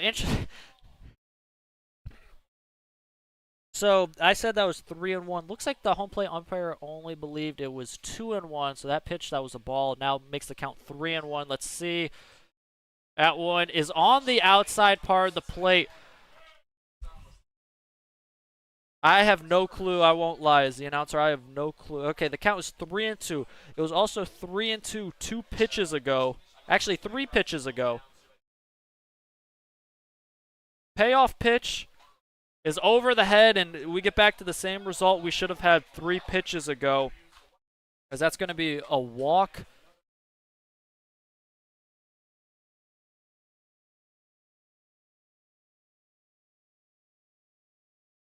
As we're going to see a new pitcher here tonight for Auburn. This will be the 3rd pitcher of the inning. And we'll be right back after this.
Pitch hit over to third, Stank Jagreer. Nice play to second in time for one. Not able to turn the double play, so a run will score here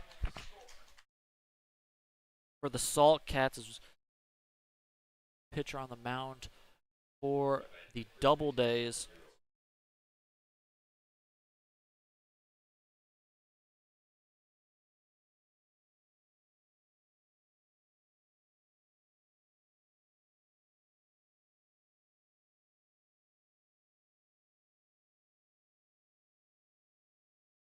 Doubledays.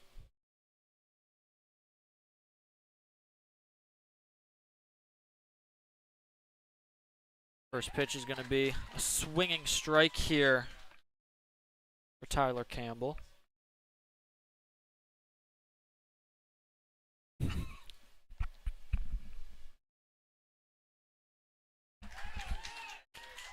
Pitch on the outside part of the plate for strike number 2.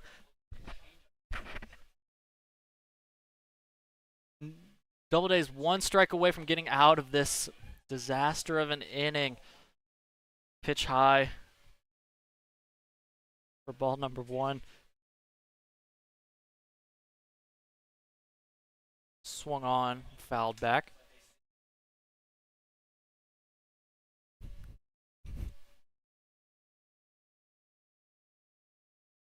Count 1-2 to Campbell. Runners on first and third.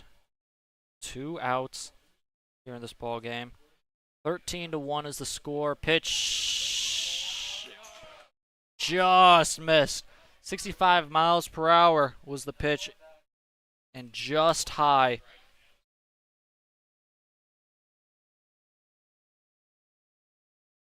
Pitch also a ball. Count now full here.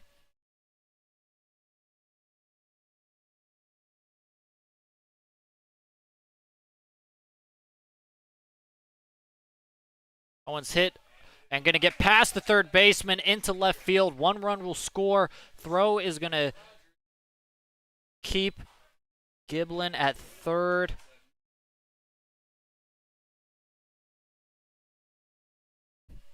As that'll just, hey, we'll have first and third again, but with new guys on each bag.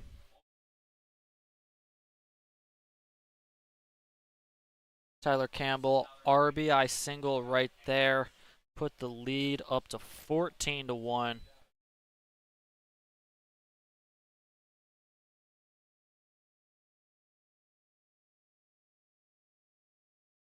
Ryan Manning to the plate.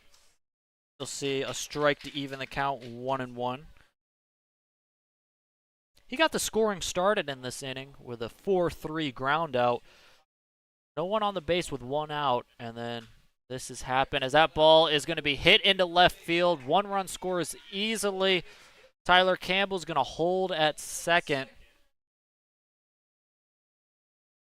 Syracuse not holding back here in this ball game. 15-1.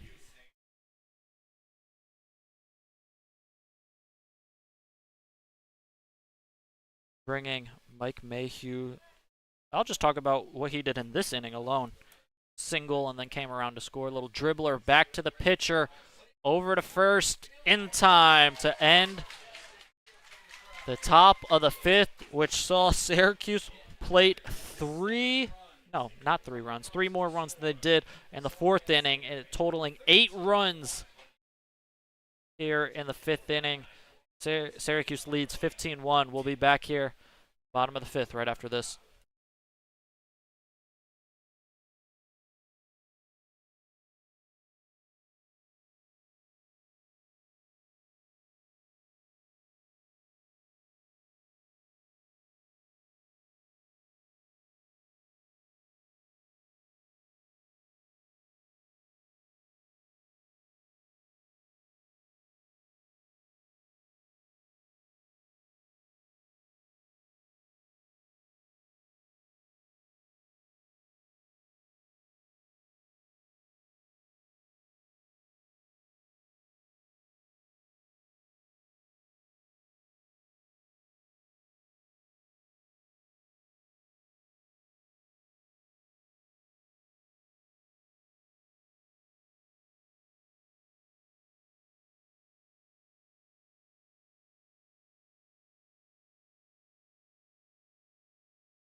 Jonathan Mazzuro on the mound here for Syracuse as they lead 14-1. They lead by 14. The score is 15-1. It's going to be a strike three looking for Austin Droge to start the bottom of the fifth. And we're having discussions here in the press box whether or not the 10-run mercy rule is in effect here in the fifth inning. I guess if Auburn is not able to plate any runs or plate 4 runs or 5 runs in this inning, we'll see whether or not this ball game is tied. Right now it seems like that might be the case.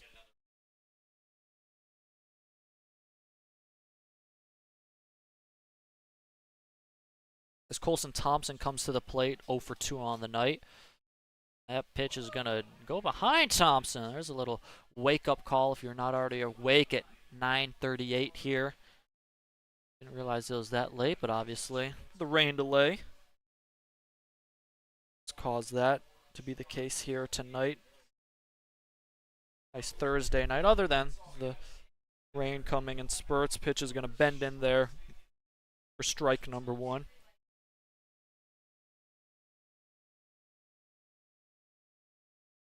Count 2-1 here to Thompson. Pitch swung on and missed by Thompson. Big hack right there. Count evens now at 2-2. For Auburn, just been a game where errors and mistakes have cost them. Leaving runners on base, pitch outside. Count now 3-2 full. Auburn leaving runners on base throughout the first 4 innings. Runners in scoring position as well. That's why they only have 1 run. And errors, mistakes defensively is why Syracuse has 15 runs. Swung on and missed there by Colson Thompson for strike number 3. Quickly 2 outs here in the inning for Syracuse. Brendan Smith comes to the plate.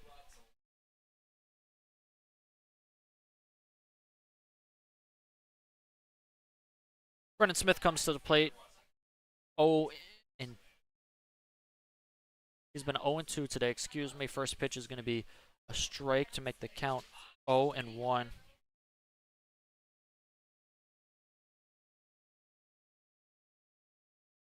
A 1 pitch in there quickly for strike 2. Count now 0-2 here for Smith. As Auburn fans trying to see if there's anything where they can root for. As fans trying to get the team back into the game here, banging on everything, trying to encourage this team. Pitch outside, maybe distracted the pitcher right there. Loud banging to make the count 1-2. Pitch to Smith is going to be inside for ball number 2.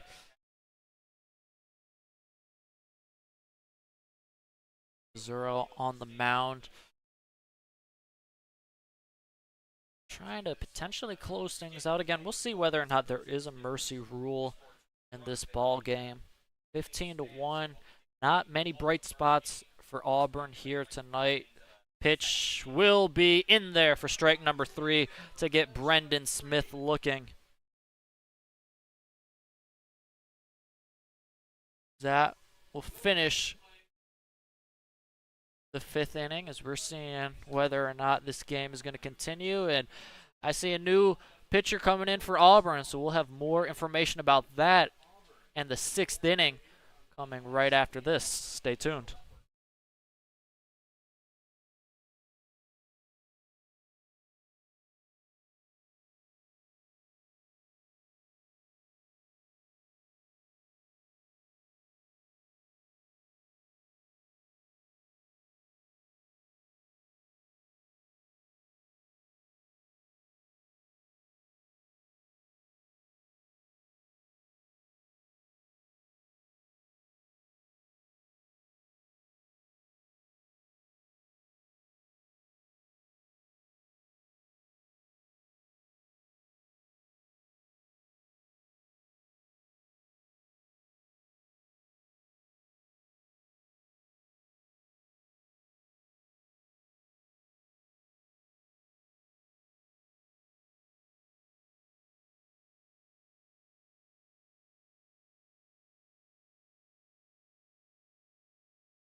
Jake Rude on in relief here for the Doubledays. Will be the fourth pitcher for the Doubledays in this ball game.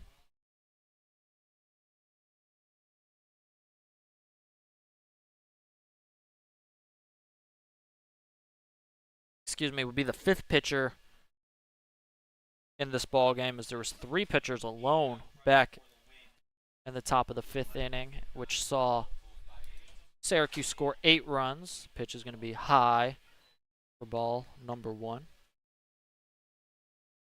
Excuse me, I was going to catch the top half of the zone for strike number 1. Excuse me. Haven't seen too many first pitch strikes from the Doubledays here tonight, so it was a little mixed up. That pitch is going to be inside for ball number 1. Count now 1-1 here. To the plate is going to be Jackson Grant as he fouls that pitch away, making the count 1-2.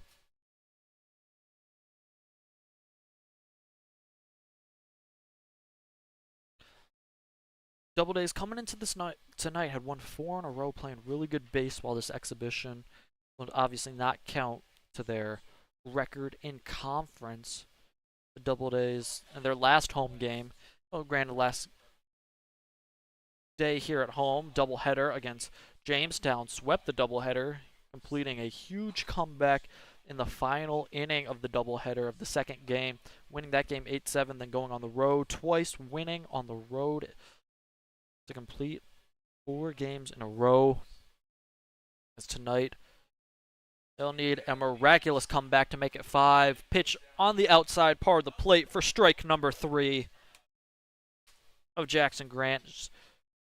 Jack Rude comes in immediately for out number 1.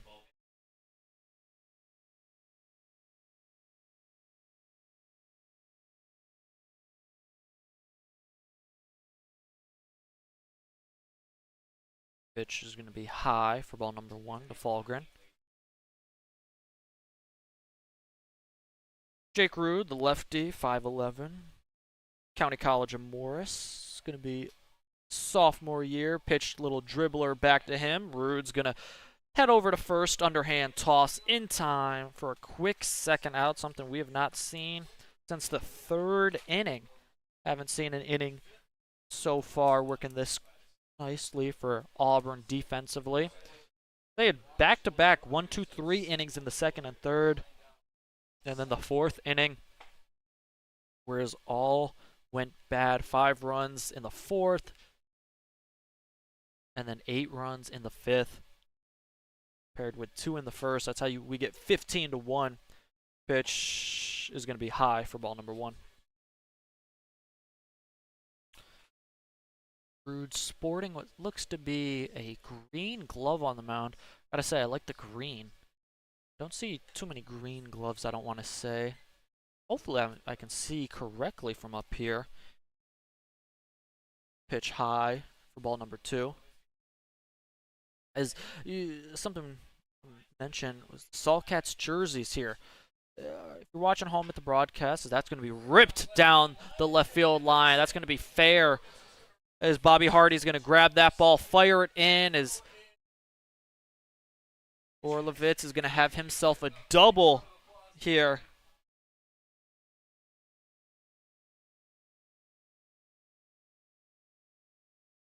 Lucas Orlovitz, a double.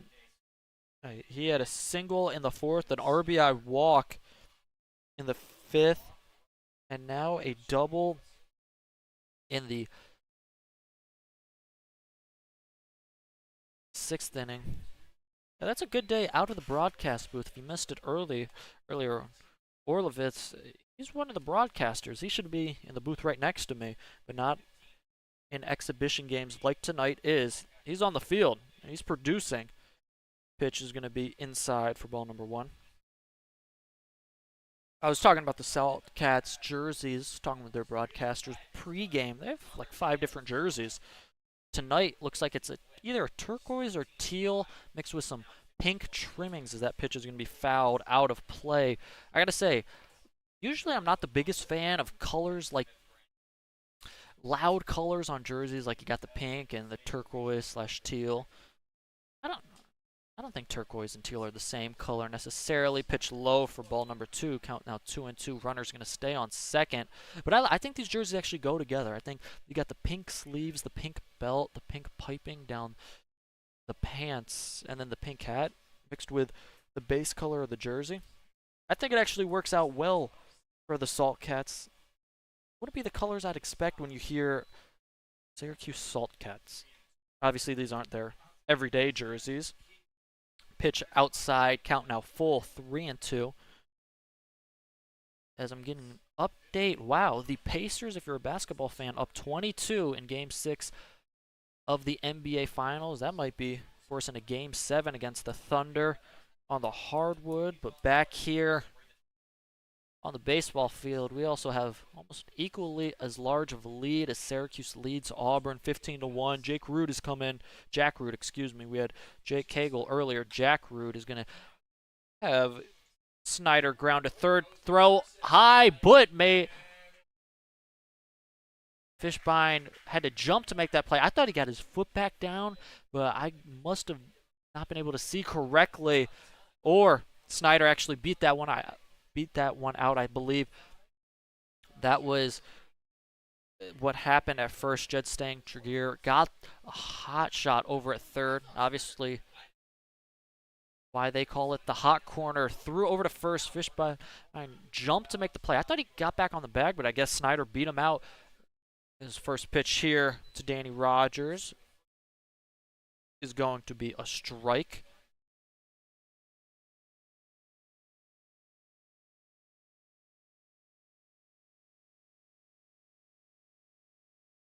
Count 0-1. 2 outs here. Pitch on the outside part of the plate for strike number 2. Jack Root 1 strike away from getting out of this inning without giving up any potential runs here. 13 in the last 2 combined for Syracuse. 0-2 pitch in the dirt, spiked, getting to the backstop, and is going to score a run. Lucas Orlovitz is going to come in to score the 16th run of this ball game. Not combined, just for Syracuse.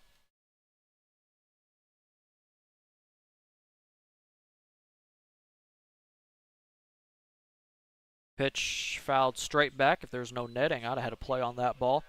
Maybe could have made my application for whether or not I could get on the field in any future exhibition match.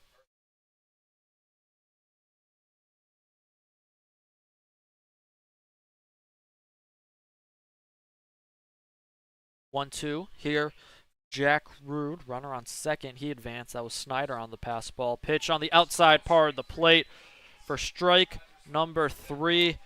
To send Danny Rogers back to the dugout on a looking strikeout to end the inning. But Syracuse again adds another run to their lead. They lead by 15 here tonight. We'll go to the bottom of the 6th, see if Syracuse has anything offensively.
Luke Backman here at Falcon Park. Jed Stang Tregear in the box against Jonathan Mazzuro. First pitch he sees is going to be a ball on the outside part of the plate. Pitch is going to be, oh, hits the back foot of Stang Tregear. Last thing you want to see in a huge game, blowout game like this. Stang Tregear is going to hobble on that one, hopefully walk that off down to first base. Indeed he will. He'll go down to first base, bringing up McFishbein in this ball game.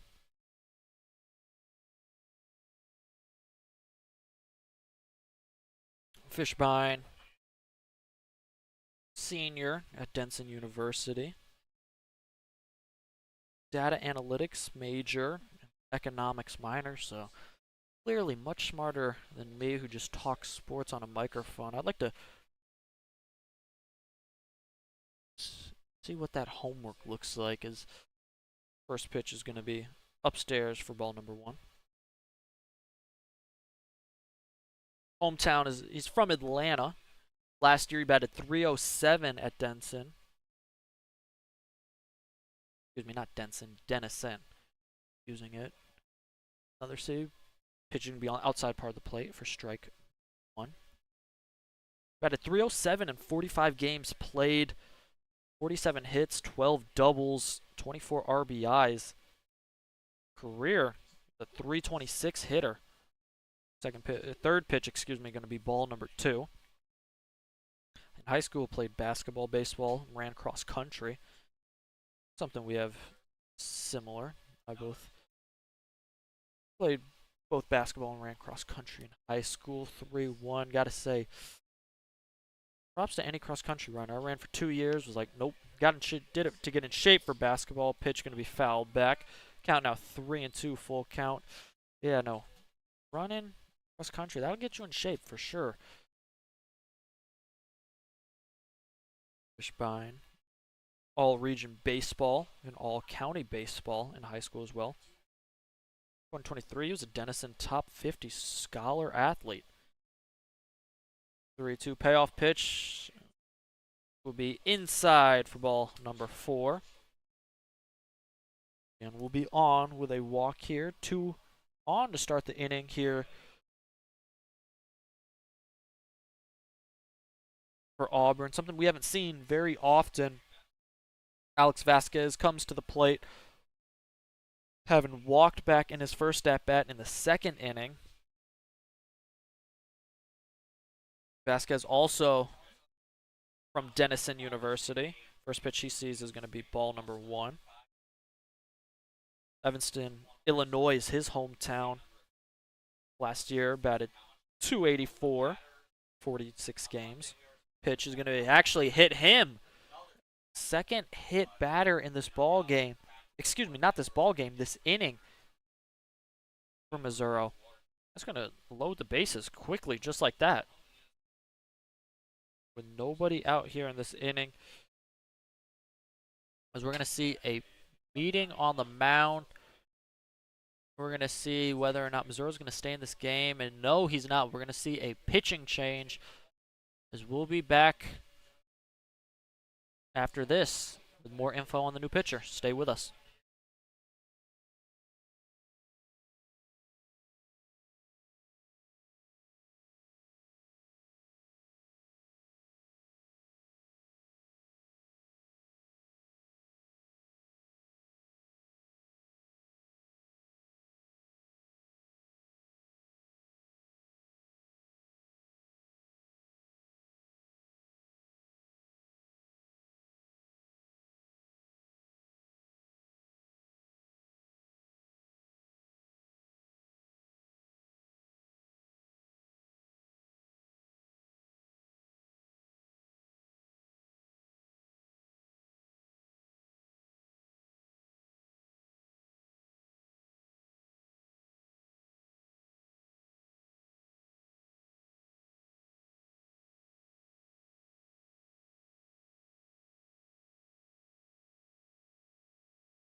Matt Gagne on the mound here for Syracuse he's going to step off before he throws a pitch. He's going to have Matt McGeorge to deal with at the plate, who George is not recording it at bat because he's walked in both of his plate appearances. First pitch is going to be in there for a strike to McGeorge. So Auburn, I've talked about this probably a million times throughout this season, especially tonight as well. Runners left on base, got bases loaded, nobody out. I know it's a big blowout game. Second pitch in there for strike number 2. But you got to try and find a way to take some advantage of this opportunity. Not every inning you're going to get nobody out, bases loaded. You're often struggling trying to find a way to just build some momentum. As Matt McGeorge found some type of way to get just a little bit of the bat on the ball to stay in this count. Count now 0-2, remains 0-2 as McGeorge was able to just find a tip to foul off. 0-2 pitch high for ball number 1. We're in the bottom of the 6th inning, 16-14-3 line for the Cats. 1-3-3 line for the Doubledays. Pitch is going to be low for ball number 2, and you cannot see on the broadcast, or maybe you can, but that wind is ripping out. It looks like it's pushing out to right field, also pushing out. So you could see somewhat on the jersey of the pitcher, Gagne. He has the wind pushing once he delivers that ball. 2-2 pitch, high, ball number 3. Count now full. Count now full here. Nowhere to put him, similar to what we saw earlier in this game, but on the other side, 3-2 payoff pitch from Gagne is going to be fouled off. McGeorge stays in this at-bat. One thing about McGeorge, he's in all of the 2 at-bats he's had previously, he's been finding a way to stay in the at-bat. Been down in counts earlier, worked his way on for a walk. McGeorge trying to find himself on base here after starting 0-2 payoff pitch. Swung on and missed. McGeorge will go down on strikes here for out number 1. McMahar now up to the plate.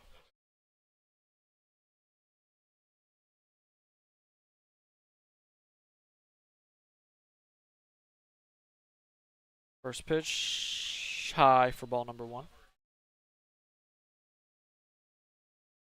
Tough night at the ballpark here. Crowd, still some people here. Still a sizable crowd actually in attendance, having to deal with a rain delay. As 1-0 pitch bends in there for strike number 1, evening the count.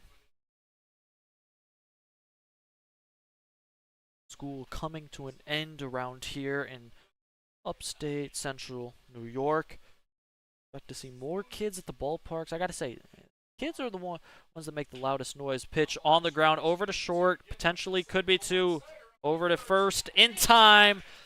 That's going to be your 6-4-3 double play to end the bottom of the 6th. Doubledays had the bases loaded, nobody out, not able to plate a run here. School remains 16-1. We'll be back with the top of the 7th after this.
Isaac Brozon up for the Salt Cats here.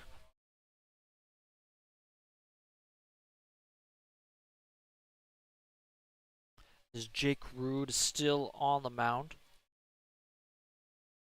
First pitch, ball, Brozon. Brozon walked in his last at-bat back in the 5th inning. Second pitch be low for ball number 2.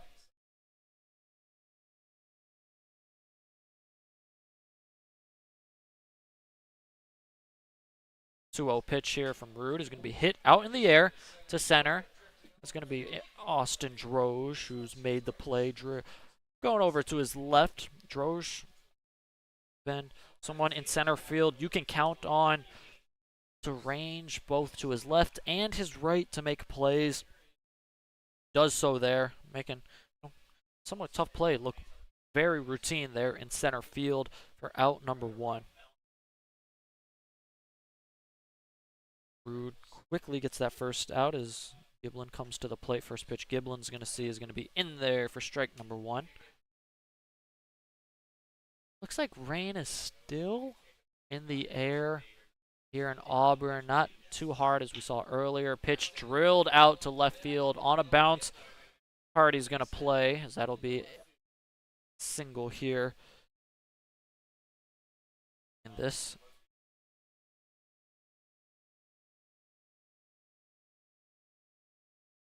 Top of the 7th, 15th hit of the night for Syracuse. Mentioned earlier, the NBA Finals currently taking place. That ball drilled in the air. That's going to be a pop-up. And going to drop again for the 3rd time here tonight. Kerwin not able to make the play. I talked about the wind just last inning. It's pushing that ball all over, especially in the air. Kerwin ranged to his left. That ball came back right and dropped.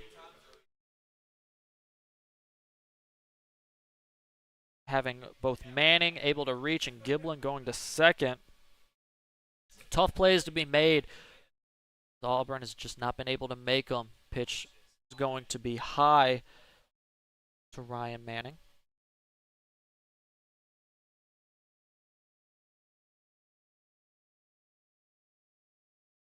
Doubledays hoping they can get a pitcher's best friend, a ground ball, turn 2 to get out of this inning. Pitch is going to be swung on a miss by Manning.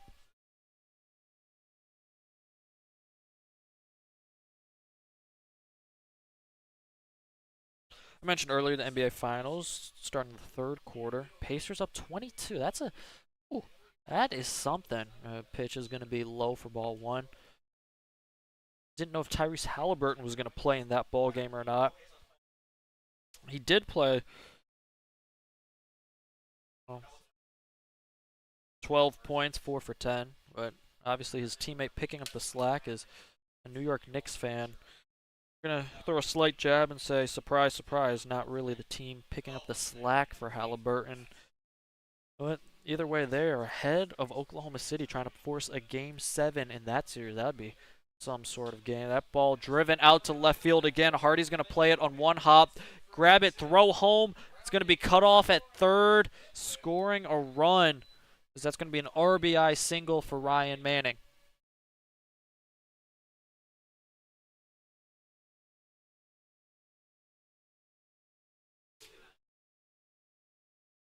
So Manning is aboard on first with an RBI single. Tyler Campbell just stayed at second, obviously, with the cutoff at third. Good idea for him and the third base coach just to move up one base for that. His first pitch here to Mayhew is going to be inside for strike number 1. 17 runs on the night here for Syracuse.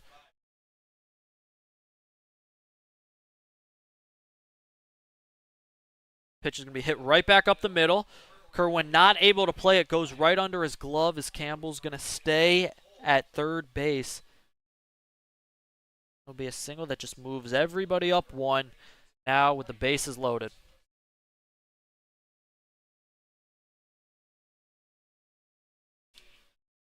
Jackson Grant to the plate, and he's been up before with the bases loaded in this ball game. He's 2 for 4 with an RBI single in the 4th inning. Pitch hit over to Jed Stank-Trigger. He's going to tap on third. Over the diamond to first is going to be in play for out number 3 of this inning. That was a double play, so 2 outs on that play right there to get out of that inning.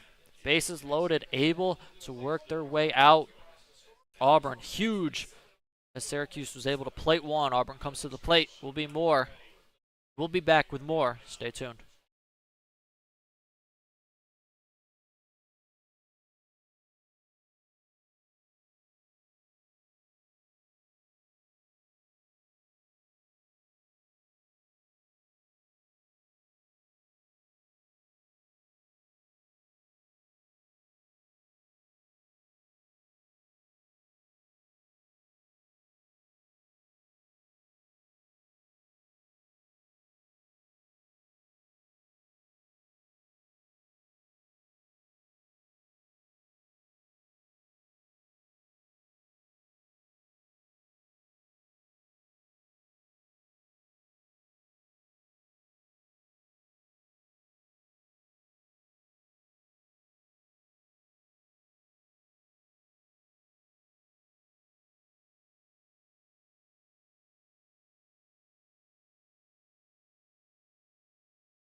Bobby Hardy up to the plate here for the Auburn Doubledays, trying to reach base here in this 7th inning. 17-1 ball game. First pitch from Gagne will catch the outside part of the plate for strike number 1.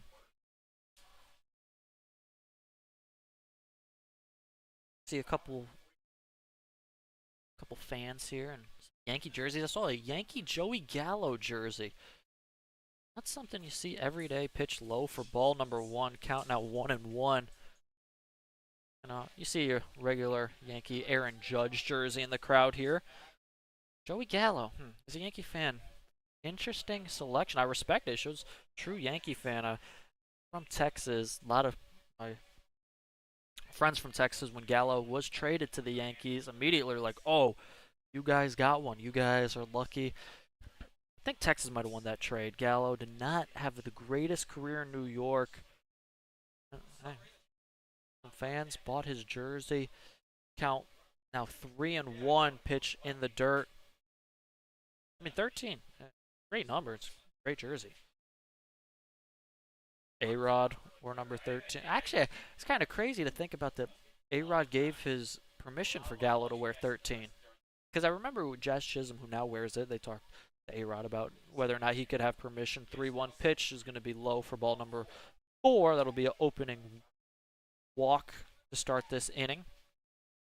I remember, as I was saying, A-Rod gave permission for Jazz Chisholm to wear the jersey number 13 this past season. I wonder if he had to give the same permission to Joey Gallo. Of course he would. Obviously he did if he was. But, I don't remember that being a story whether or not he gave permission to Joey Gallo. Interesting right there. And Yankees, they're running out jersey numbers soon. That's something we could talk about. Retired jerseys is first pitch here. Top of the order, Tommy Kerwin is going to be high for ball number 1 from Gagne. All the single digits are retired.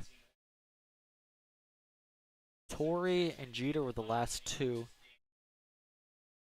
Pitch will be low for ball number 2. There's a lot of jersey's still out there for the Yankees, but hey, you're going to get up into those quote-unquote ugly numbers like 70s, 80s, 90s, 60s. 2-0 pitch is going to be on the outside part. It just misses the plate for ball number 3. Count now 3-0. You know, while you have the history, maybe have to slow down on retiring some numbers soon, especially some of the lower numbers. 3-0 pitch is there for strike number 1 to Kerwin. Count now 3-1.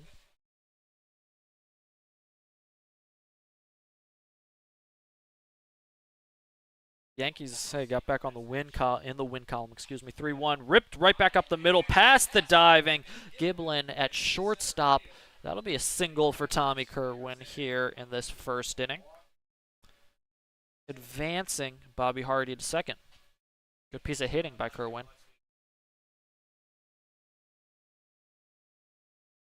As I mentioned, Yankees back in the win column. Beating the Angels. I believe they were on a 7-game losing streak, 6 or 7-game losing streak. About 3 of those games scoreless. So, if you're a Yankee fan, hey, you're happy, finally feeling what a win feels like after losing for right about a week. First pitch here to Austin Droge is going to be outside for ball 1. We're going to see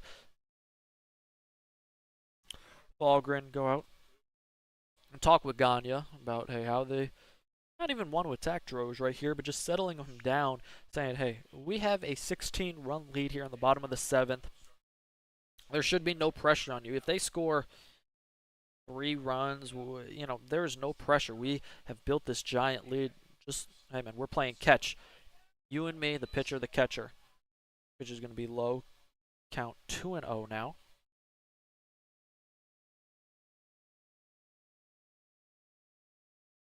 Doubledays on the road tomorrow. At home on Saturday. That one's ripped over to the clubhouse for strike number 1. Good hack right there from Austin Droge.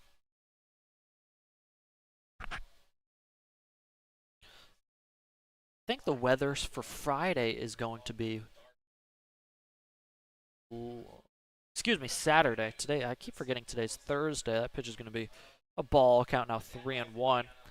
Slight chance of rain. 45% says the weather app as I'm looking. Depends on what time. You know, it wasn't supposed to rain too much, and then right when first pitch was supposed to start, rain. That one skied in the air over to second. Been a tough play, tough spot all night as Snyder collects the pop-up for the first out of the inning. We saw just last inning, Tommy Kerwin, he had tough position in at second base with the wind, bringing the ball in, out. Snyder was battling the win as well, but was able to come down with that one. That'll be the first out here in this inning. Colson Thompson comes to the plate. Appreciate you, everybody, still tuned in this ball game. First pitch to Thompson will be strike number 1. If you are, make sure you hit that subscribe button so you know.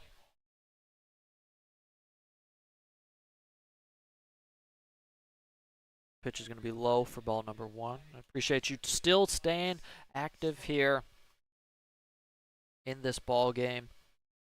Make sure you hit that subscribe button so you know every time the Doubledays are going live. Count 1-1, going to be low and past the catcher. Getting a little bit away from him. Advancing the runners to second and third. Everyone goes to second. Bobby Hardy goes to third. Now runners on second and third here for Colson Thompson. Prime opportunity to plate some runs. I mentioned this just last inning. Bases loaded, no one out. They weren't able to capitalize. See if they are now. Ball ripped past the shortstop. That'll score 1 run. And stopping at second will be Tommy Kerwin. So for the first time since the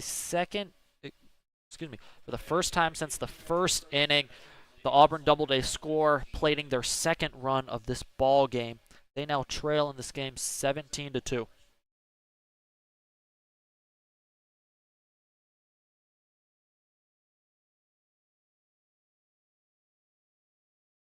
Pitch is going to be a strike to Smith.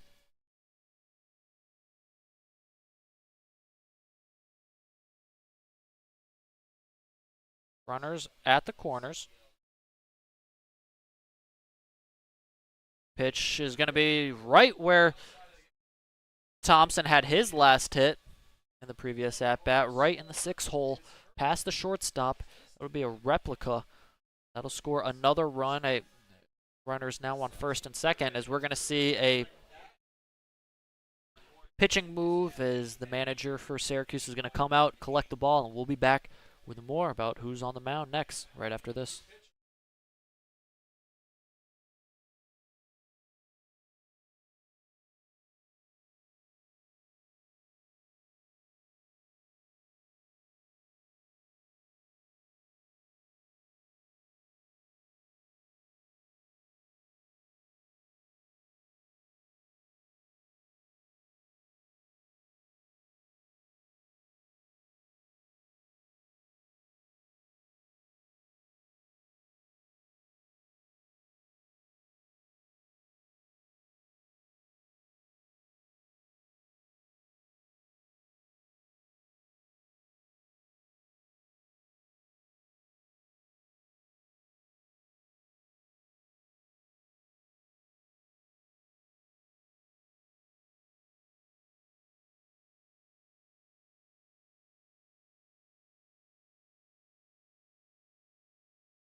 Andrew Hepner on the mound here for Syracuse.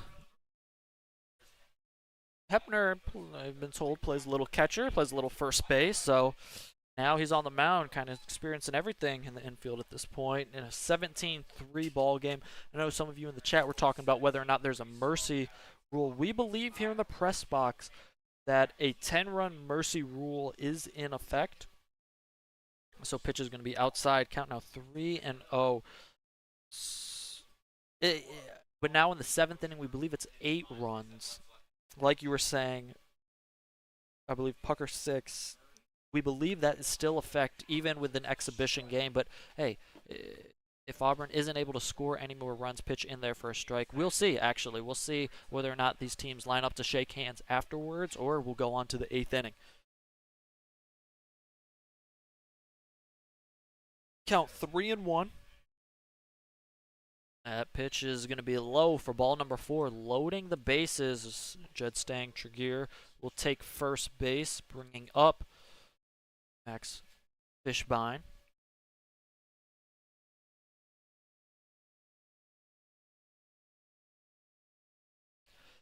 Fishbein tonight walked back just last inning in the 6th. Other than that, has not been able to reach base. First pitch he sees is going to be in there for a strike.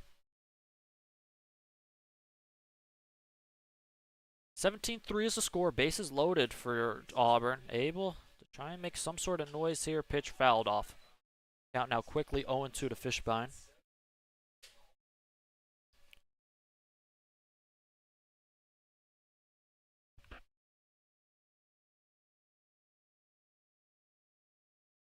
Double play could end the inning, but there's going to be no need for a double play. On the outside part of the plate, looking strikeout. 1-2-3 to Fishbein for the second out of this inning. Alex Vasquez up to the plate now. Potentially Auburn's last hope, in fact, if in fact the mercy rule is in effect here. Vasquez has reached twice. First pitch is going to be fouled off via a walk and a hit by pitch. Also grounded out to second in his 3 times in the box here tonight.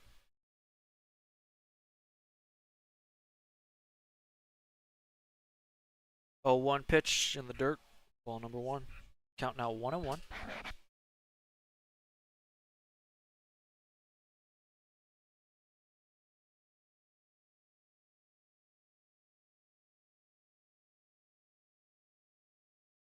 Count 1-1. Hit in the air, out to center field. That's going to be Rogers coming in, and he's going to make the play, and that will be the conclusion of our ball game here tonight, as both teams will head to their dugouts, and the Saltcats shaking each other's hand with a 17-3 victory here in this ball game.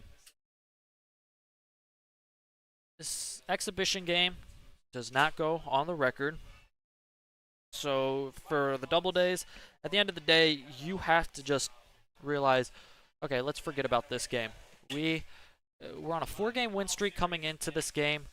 For us, we need to just get back to playing that. We left too many runners on base. Pitchers started behind in counts. I think for the Doubledays, short-term memory. Forget about this game and move on to their next game, which is going to be tomorrow against Geneva on the road. And then they'll be back here on Saturday for a home game at 6:30 is going to be first pitch against Geneva as well. Hey, if you're in the area, come out. Saturday is going to be a fun night at the ballpark. You don't want to miss it at all.